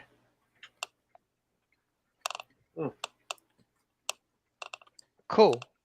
So if you So- give me the armor, the scimitars, and those crossbows, I'll give you these 10 potions plus the fire breath potion, and we'll call it even. That sounds equitable to me. Does this make you happy? And he points to Ovek. I'm all right with this. This is a very fair trade. Much better than the garbage he was trying to peddle us before. Well, all right. I'm Sounds gonna look good. at Ovek. It's like he was offering you a deal as a cleric who knows the vials and the cost of them. What he gave us was a fair. All We right. were just negotiating. No harm, no foul. Get rid of the scimitar. I get a bit orcish when I'm under pressure. I apologize. So you get 10 potions of healing. Those are 2d4 plus 2 hit points. I'm sorry, say that one more time. 10 10 potions of potion- healing. They do 1 potion of 2d4. fire breathing. Yeah, 2d4 plus 2 hit points healing. And then you got 1 potion of fire breathing.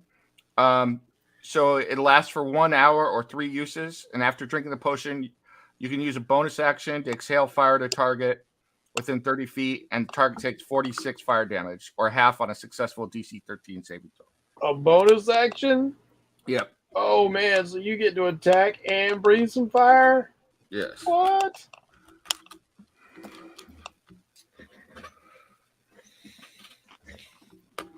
That's some sweet damage too. I didn't catch the damage. 4d6, save for half. Mm-hmm. At our level, that's gigantic damage. Yeah, Yep. it is. The wife just brought me dinner, so I'm feeling generous. There he goes again. He's eating. He's happy. Good thing your daughter's not in there like trying to sick you on us I again. know. She's all against us, man. I'm gonna go grab some water, but real quick before we leave, Eldon's gonna say, do y'all mind if I speak with Harkin for just a moment? I don't.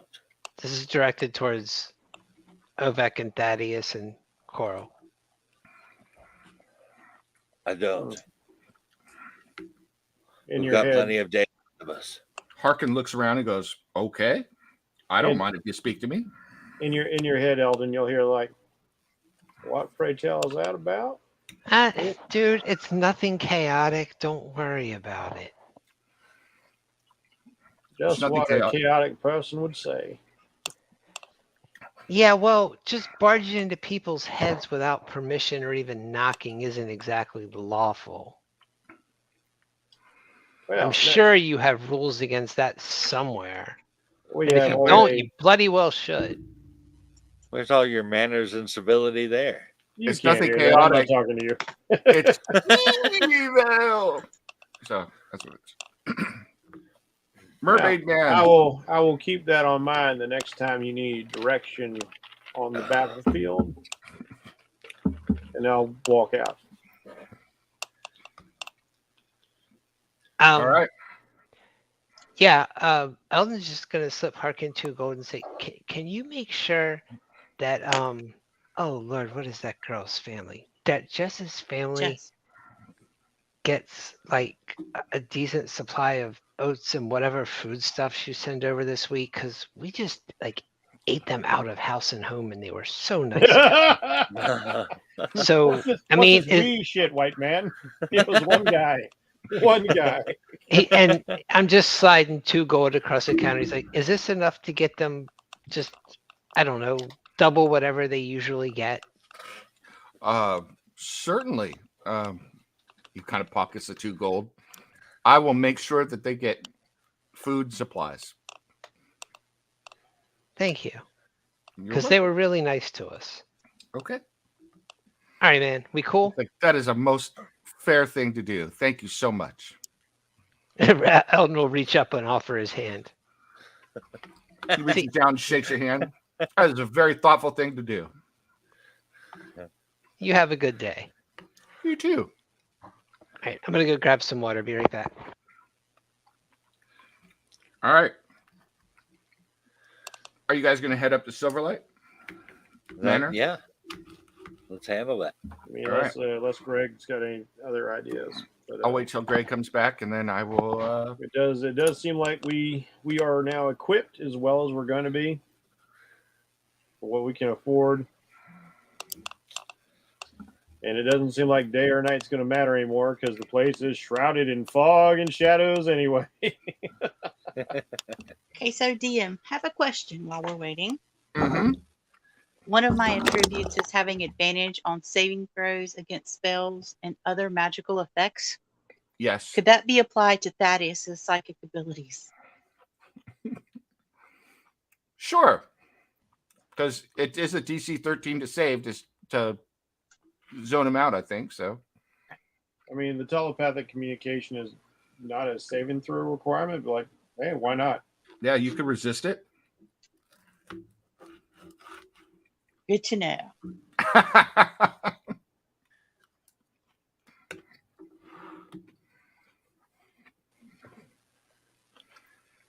mm. Might be sorry one day if I can't get a hold of you. Meta says.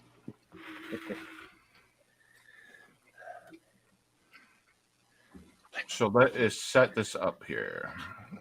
Oh yeah, I haven't played an asshole in a while. We'll see what it takes to like humble Thaddeus and get him to change his mind because I'm all like the, the snooty college elitist kind of deal going on. I do want to change this because I hate this 10 feet for. Right, this is 5 feet. Good. You remind Ovak of the type of people that fuck with him. Ovek reminds me of the type of people I ignore.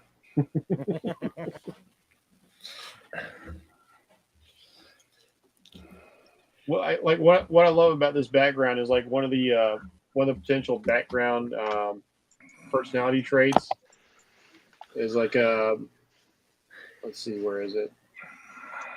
I have infinite patience with adults and boors that I'm forced to deal with every day. I was like, oh yeah, I'm working that into his character. Right? Like I said, he's like get off my lawn, old man, Judge Dredd. Meets that professor everybody hated in college. People hate professors in college? What? I've heard tell. All right. Mine Matt. were cool, but that was the 80s. I liked my professors. I was a professor in college once. You were? I was. What'd you teach?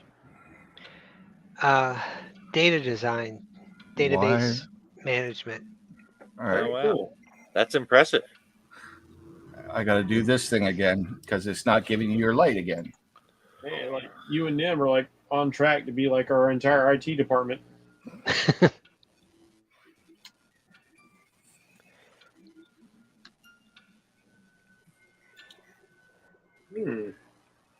I don't No. think my students hated me. We used to go out and smoke together.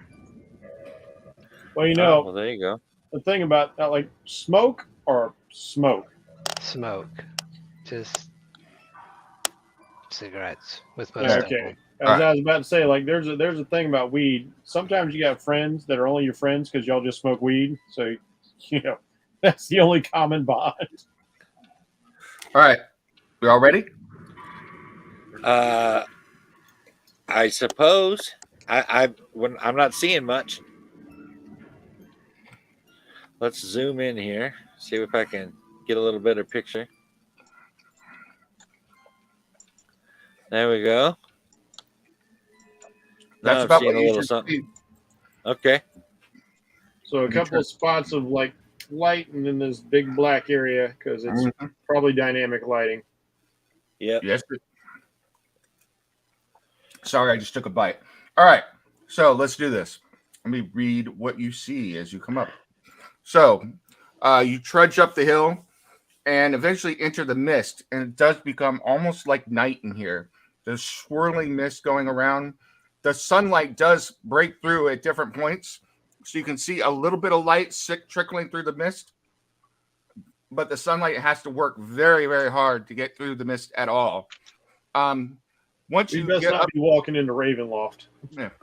once you get up to the top of the hill, though, and the manor rises up out of the mist in front of you, and eventually you get to the impressive oak front doors to Silverlight Manor. They do sit slightly ajar. An eerie silence seems to flow from the opening and fill the air around you. So you are standing in front of the slightly ajar. So the door is closed well enough that you can't see in right now, but the door is slightly ajar, as if somebody left in a hurry and didn't bother to shut the door or lock it. Is So this the door right here? yes, Oh, it is. I guess it is. I just opened it. Okay. Yep. So, and as you step into the manor here, the grandeur of this first room hits you immediately. Silverlight was built to impress, with the 10 feet wide double staircase leading up to the mezzanine hall, capturing your attention and imagination. You can almost see the lord and lady of the house standing upon them, flourishing the position and wealth. The polished marble floor sparkles with a marked absence of dust or any litter to spoil its fine craftsmanship. A circular tile pattern dominates the floor with a Silverlight coat of arms. The entry hall continues into the manor towards the famed Silverlight moon garden, just visible through large glass panes looking into it. Other than a slight chill and the embracing silence, the hall is mostly empty of furniture except for 2 golden urns. The floor is clean. Mm-hmm. What a grand place. All of it wasted on that young wastrel of a descendant. I've seen worse. I'm going to go look at one of the urns. Okay. You Be go careful. and look at the urns. They are both solid gold, and inscribed on them is the Silverlight crest.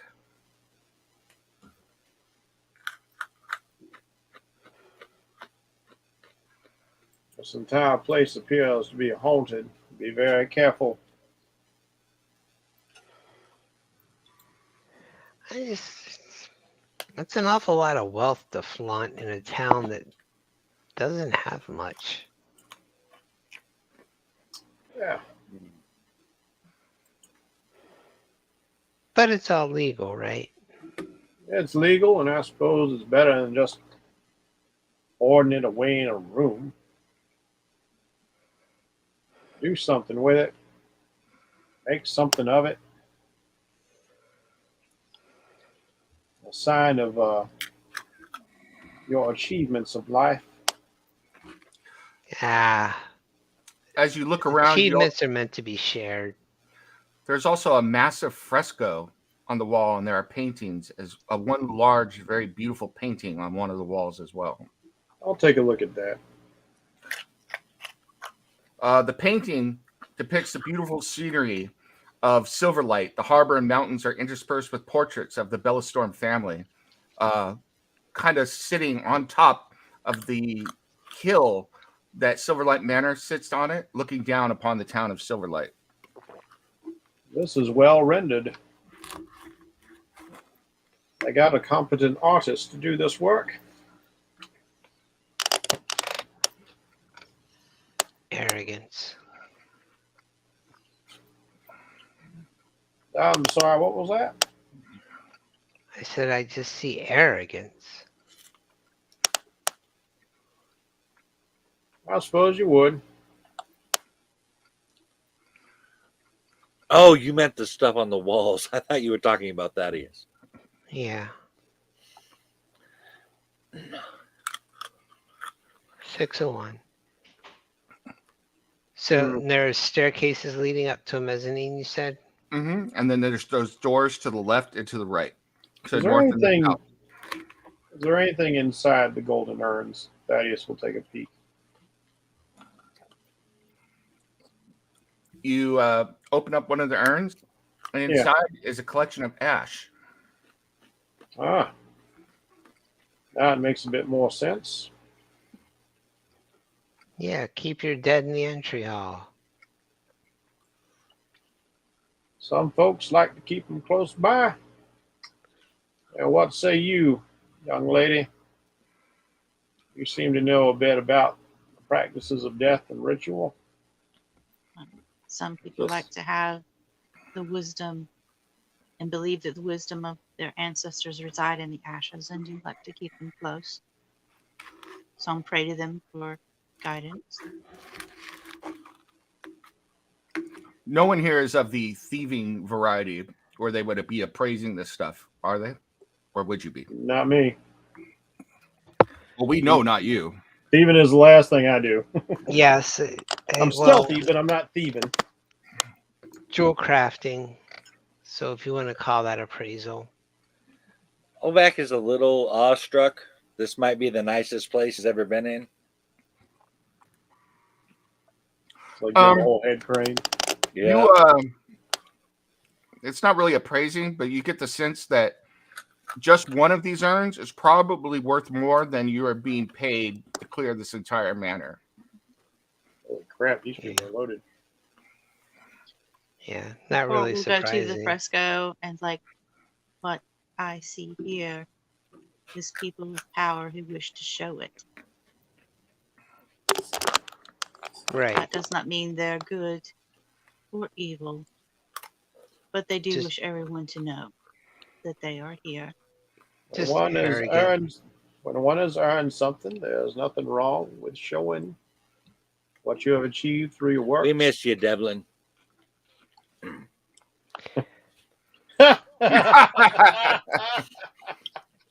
Actually, Devlin's already in the house somewhere for when next we play.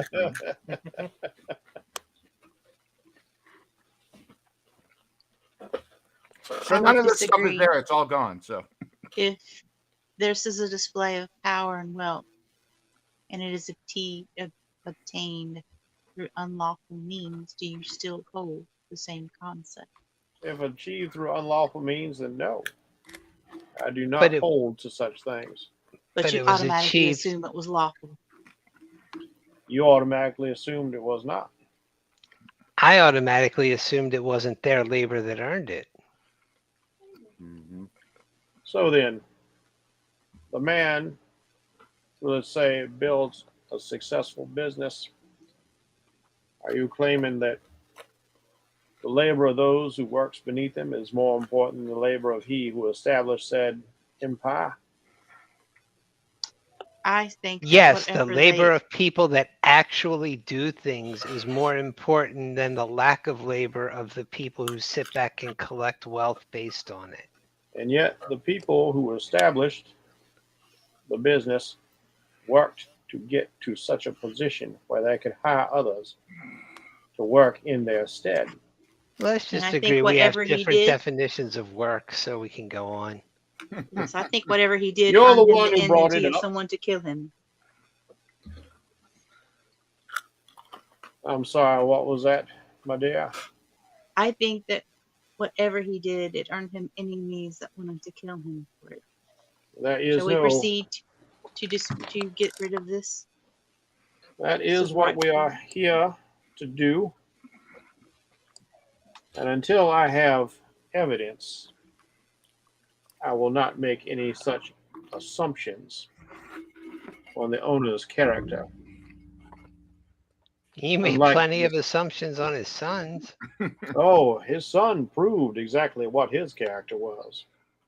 You observed absolutely no such behavior. You were going on secondhand speculation by someone who'd been There's traumatized by the death of a close associate. speculation, his education. Then when I pressed him on it, he admitted to prevailing upon himself debauchery. Intimidate. So, secondhand speculation from a witness you intimidated. I'm going to check this door. I'm I bored did now. nothing but stare at him. oh, this party. And in his weakness, and Junta Uno. he expressed all of his guilt to me. Which is why one day I will achieve the rank of Grand Justicar. And a sad day that will be. For those who are guilty, All right. Wait, what's a Grand Justicar? This is Alden. What the hell are you talking about, man? those of us who seek to maintain the rule of law and order, On whose authority? I didn't vote for you.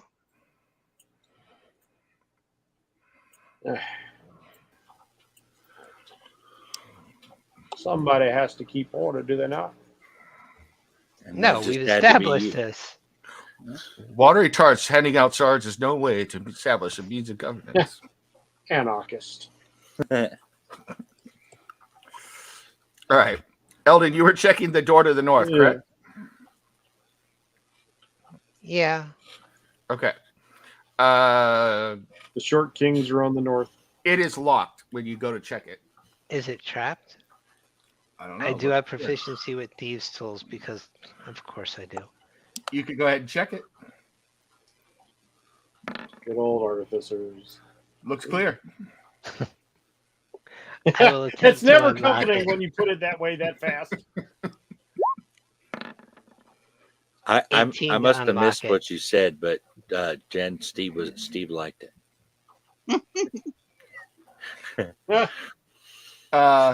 So you quickly whip out some thieves' tools, and Thaddeus kind of humps, and you unlock the door quickly with a satisfying click. You hear the lock on this door up ahead, up above you, unlock.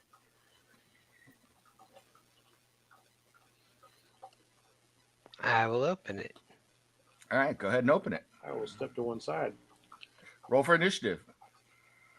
Oh, shite. Make sure you select your character before you roll. Well, we got right into that in a hurry. Yeah, we did. Jesus, with my rolls tonight.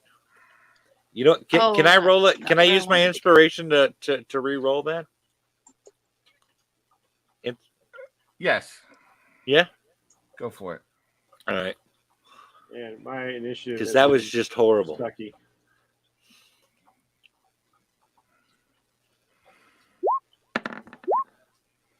$18. That's better. All right. Let's do this.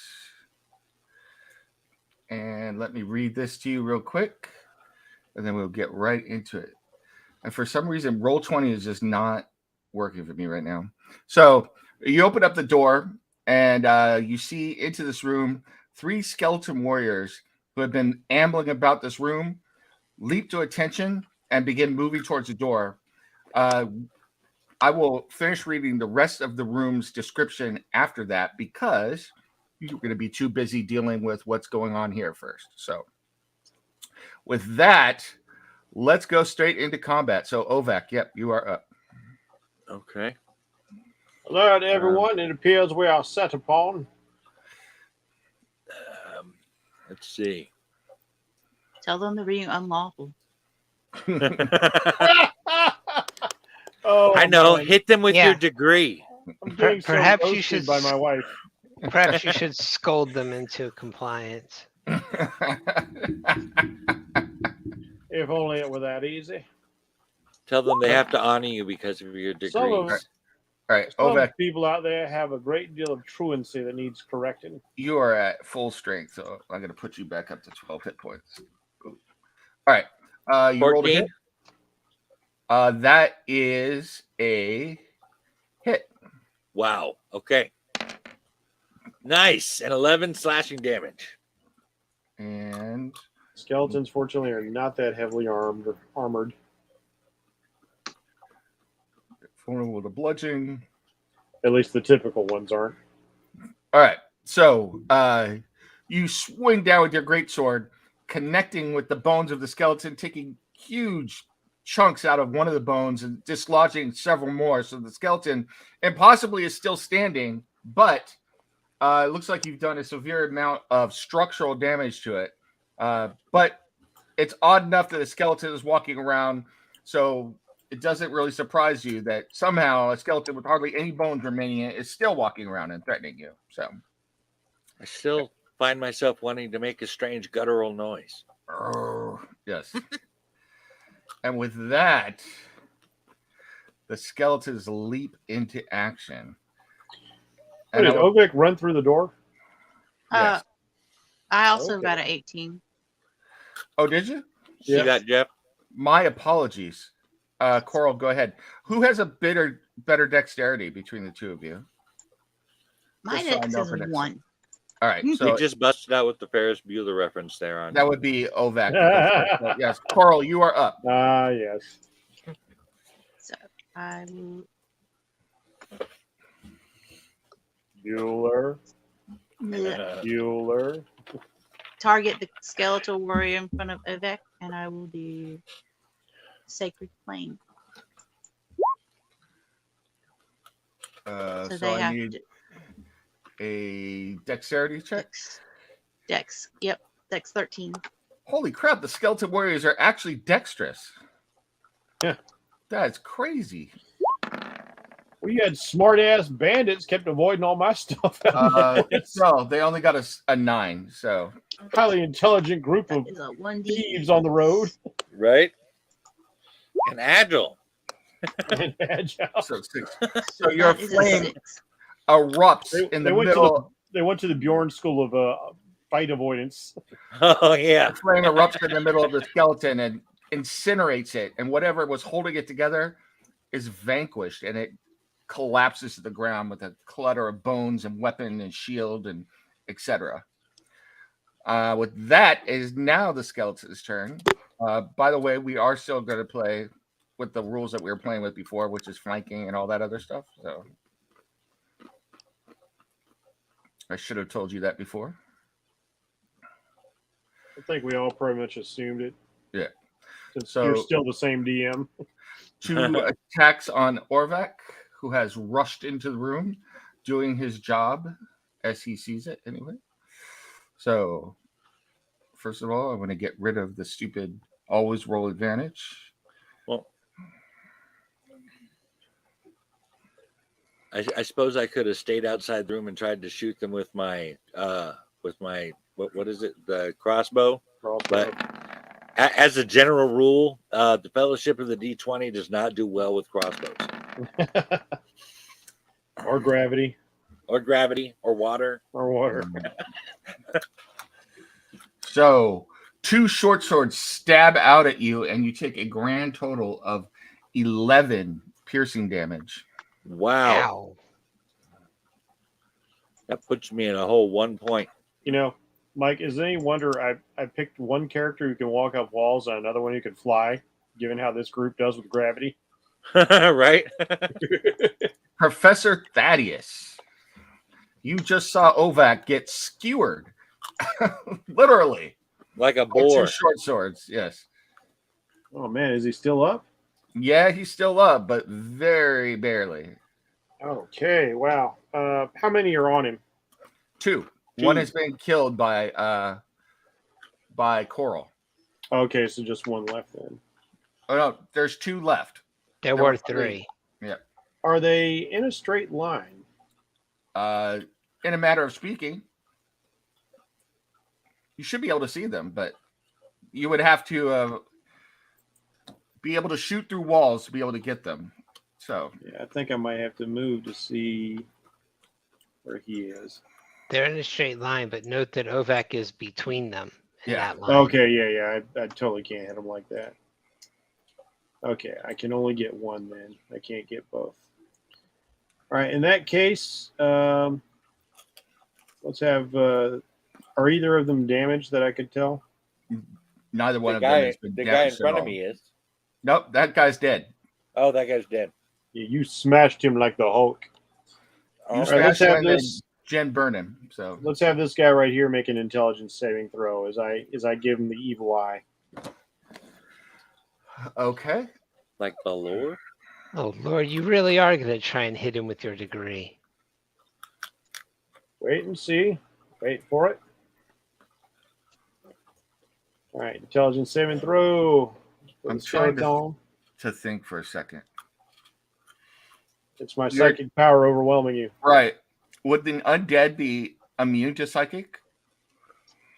Not unless it says so. Well, but No. psychic's not a thing in there. Oh, there's psychic damage, so okay. Yeah, I mean, like if a creature's immune to like a type of damage, it'll say. Yeah. So intelligence, choose the worst one. Ha ha ha. Or the first one. So Yeah, the first one. So I don't know if I can explode his head because he doesn't have a brain in there, but I'm staring at him intently and watching his skull rattle a little bit. You hear He's doing it the scanner way. It sounds like somebody's playing craps as his head moves around. It's like, dice rolling there. But it's still up and ready to go. But you have done sun damage to this creature. You didn't summon your inner Michael Ironside. Yes. Just to warm up. I'll step to the side just a bit, just in case.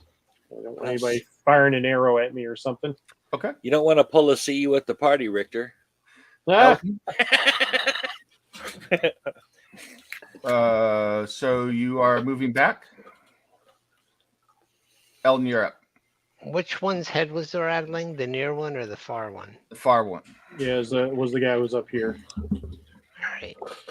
I will attempt to firebolt at the same one. Okay.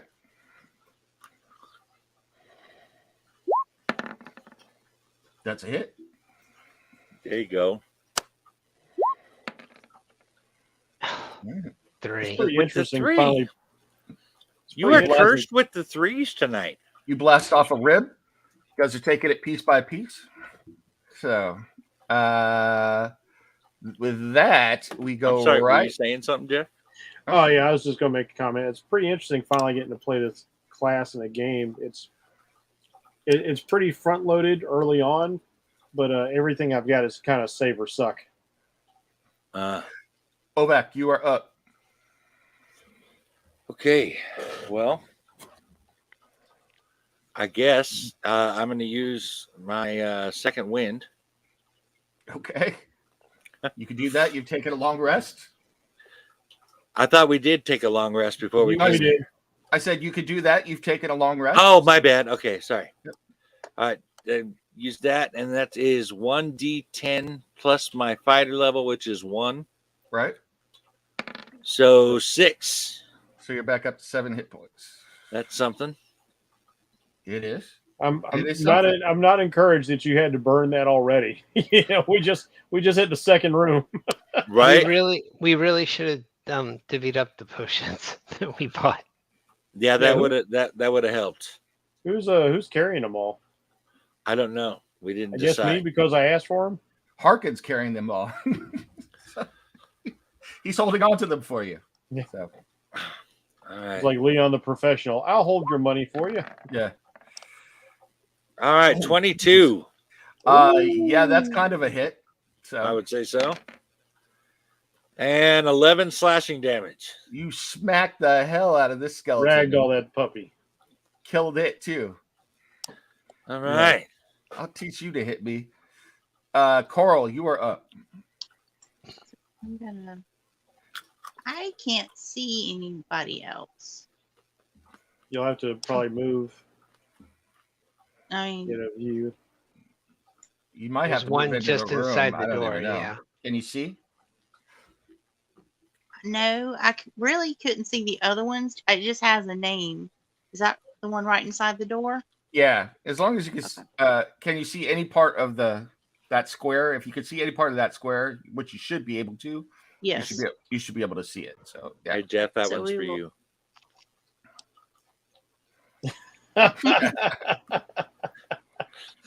And we will do another sacred flame. Oh, Okay. Here's another dex check for them, and they got +2. I'll tell you, I want to watch the Holy game. I gotta keep mackerel! watching and see what. So Steve's they gonna saved, say. so I didn't do anything. That skeleton rolled a 21 on its dex save. Jeez. Damn, smart. You're right, bandits Steve. It and is much Dexter better than being a skeletons. 1. Wow. All right. So, Man, you rolling too good tonight. Where were these rolls when I play an actual character, man? Oh. Yeah. All right, you gonna step back? Yeah, I'm gonna step back. All right, I think that's provoking attack opportunity at that point. So Was I that close? yeah, because you're within the Okay. threatened square. So All right. I was that close, then I'll just stay where I'm at. okay, so he is going to. He's going to say it's a skeleton. It's programmed to protect the room, so it's going to attack the guy that's in the room, which is Ovek. So he attacks it with the short sword, and it's still rolling the dang thing. So 14 is not a hit. It misses. So Professor Thaddeus, you are up. Let me see if I can get a line of sight. Ah, there we go. Where's that going to put me in his throat range? Maybe I'll move it down here instead. I'll angle out. I don't want him to. Whoa, why'd you not move? I don't know. It's weird. It's Don't want him to smack me. being weird right now. Guy here. So let's have him make an intelligence 7 throw as I give him the evil eye as well.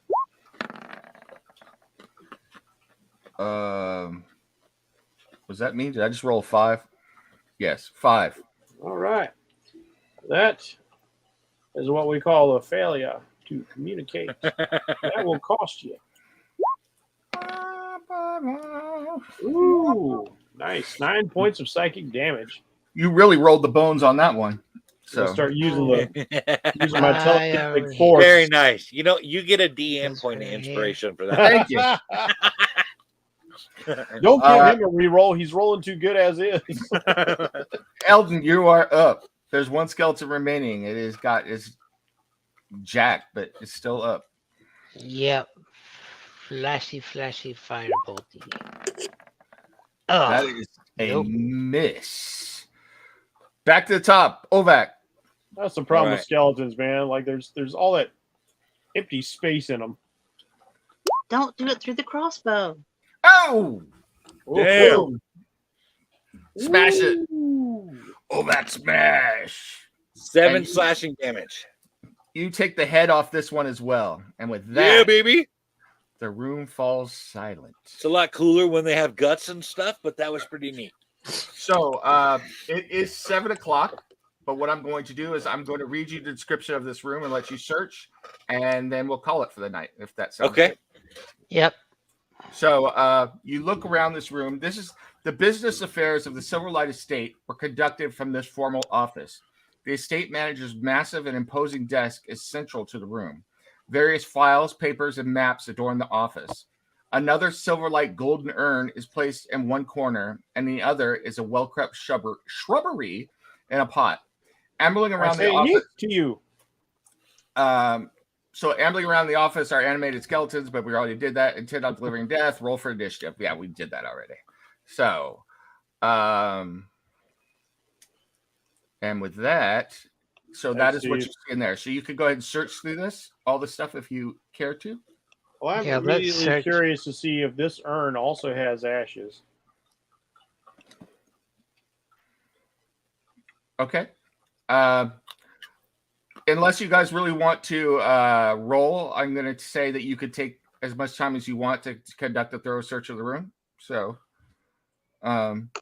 you do find a couple of things. You find a map of the Silverlight estate, so you see the entire estate, the actual grounds and everything. You find the blueprints for the Silverlight Manor, so you do know the general layout of the rooms for both the basement and then the rooms above as well. So you have a map of the manor. Finally, you find this.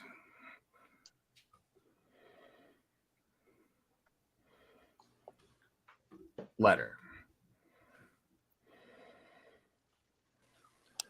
Let's see. Here's Lord Eldon. I beseech an audience with you to discuss matters most arcane and vile that I dare not put them fully onto paper. Let me forebode some at least to warrant my request for your most precious time and patience. It has come to my attention in the course of my investigations into most dangerous cult that they are using Silverlight as a conduit for the passage of soul gems. I beg your ear and good conscience to inform you of the true horror that this cult will bring to your good peoples of Silverlight. Yours truly, Augustus Bryden. And with Soul gems. mm-hmm. And if you Were these perhaps around at the forming of the universe? no. we need to find the gauntlet to put them on. Right. I'm just worried Warlock's gonna show up and kick all our asses for the soul gem. A bunch of tieflings show up. Like Thanos. So, but with that ominous letter that you have found, we will go ahead and call this first episode of The Death at Silverlight Manor. I do want to know one thing though, Nim. Yep. Okay. Are there ashes in the other urn? Yes, there are indeed ashes in the other urn. All right. Man, these people creep me out. Yeah, this actually bugs Thaddeus. Like, it's one thing to have a great progenitor of your household or a leader of your manor in an urn on the mantle, but this place is beginning to look like a tomb more than an estate. Well, they did have skeletons guarding the office. We don't know that was their doing yet. We do know There that were there's obviously a skeletons necromancer at work here, though. guarding the office. We need more evidence. Oh, and as a last act, I will make sure that everybody has an individual healing potion. Ah, okay. 'Cause, Are we man, it good? looks like Ovek's going to need it. Yeah, I'm going to need it. Yep. All right, I'm closing this out, guys. All right, cool.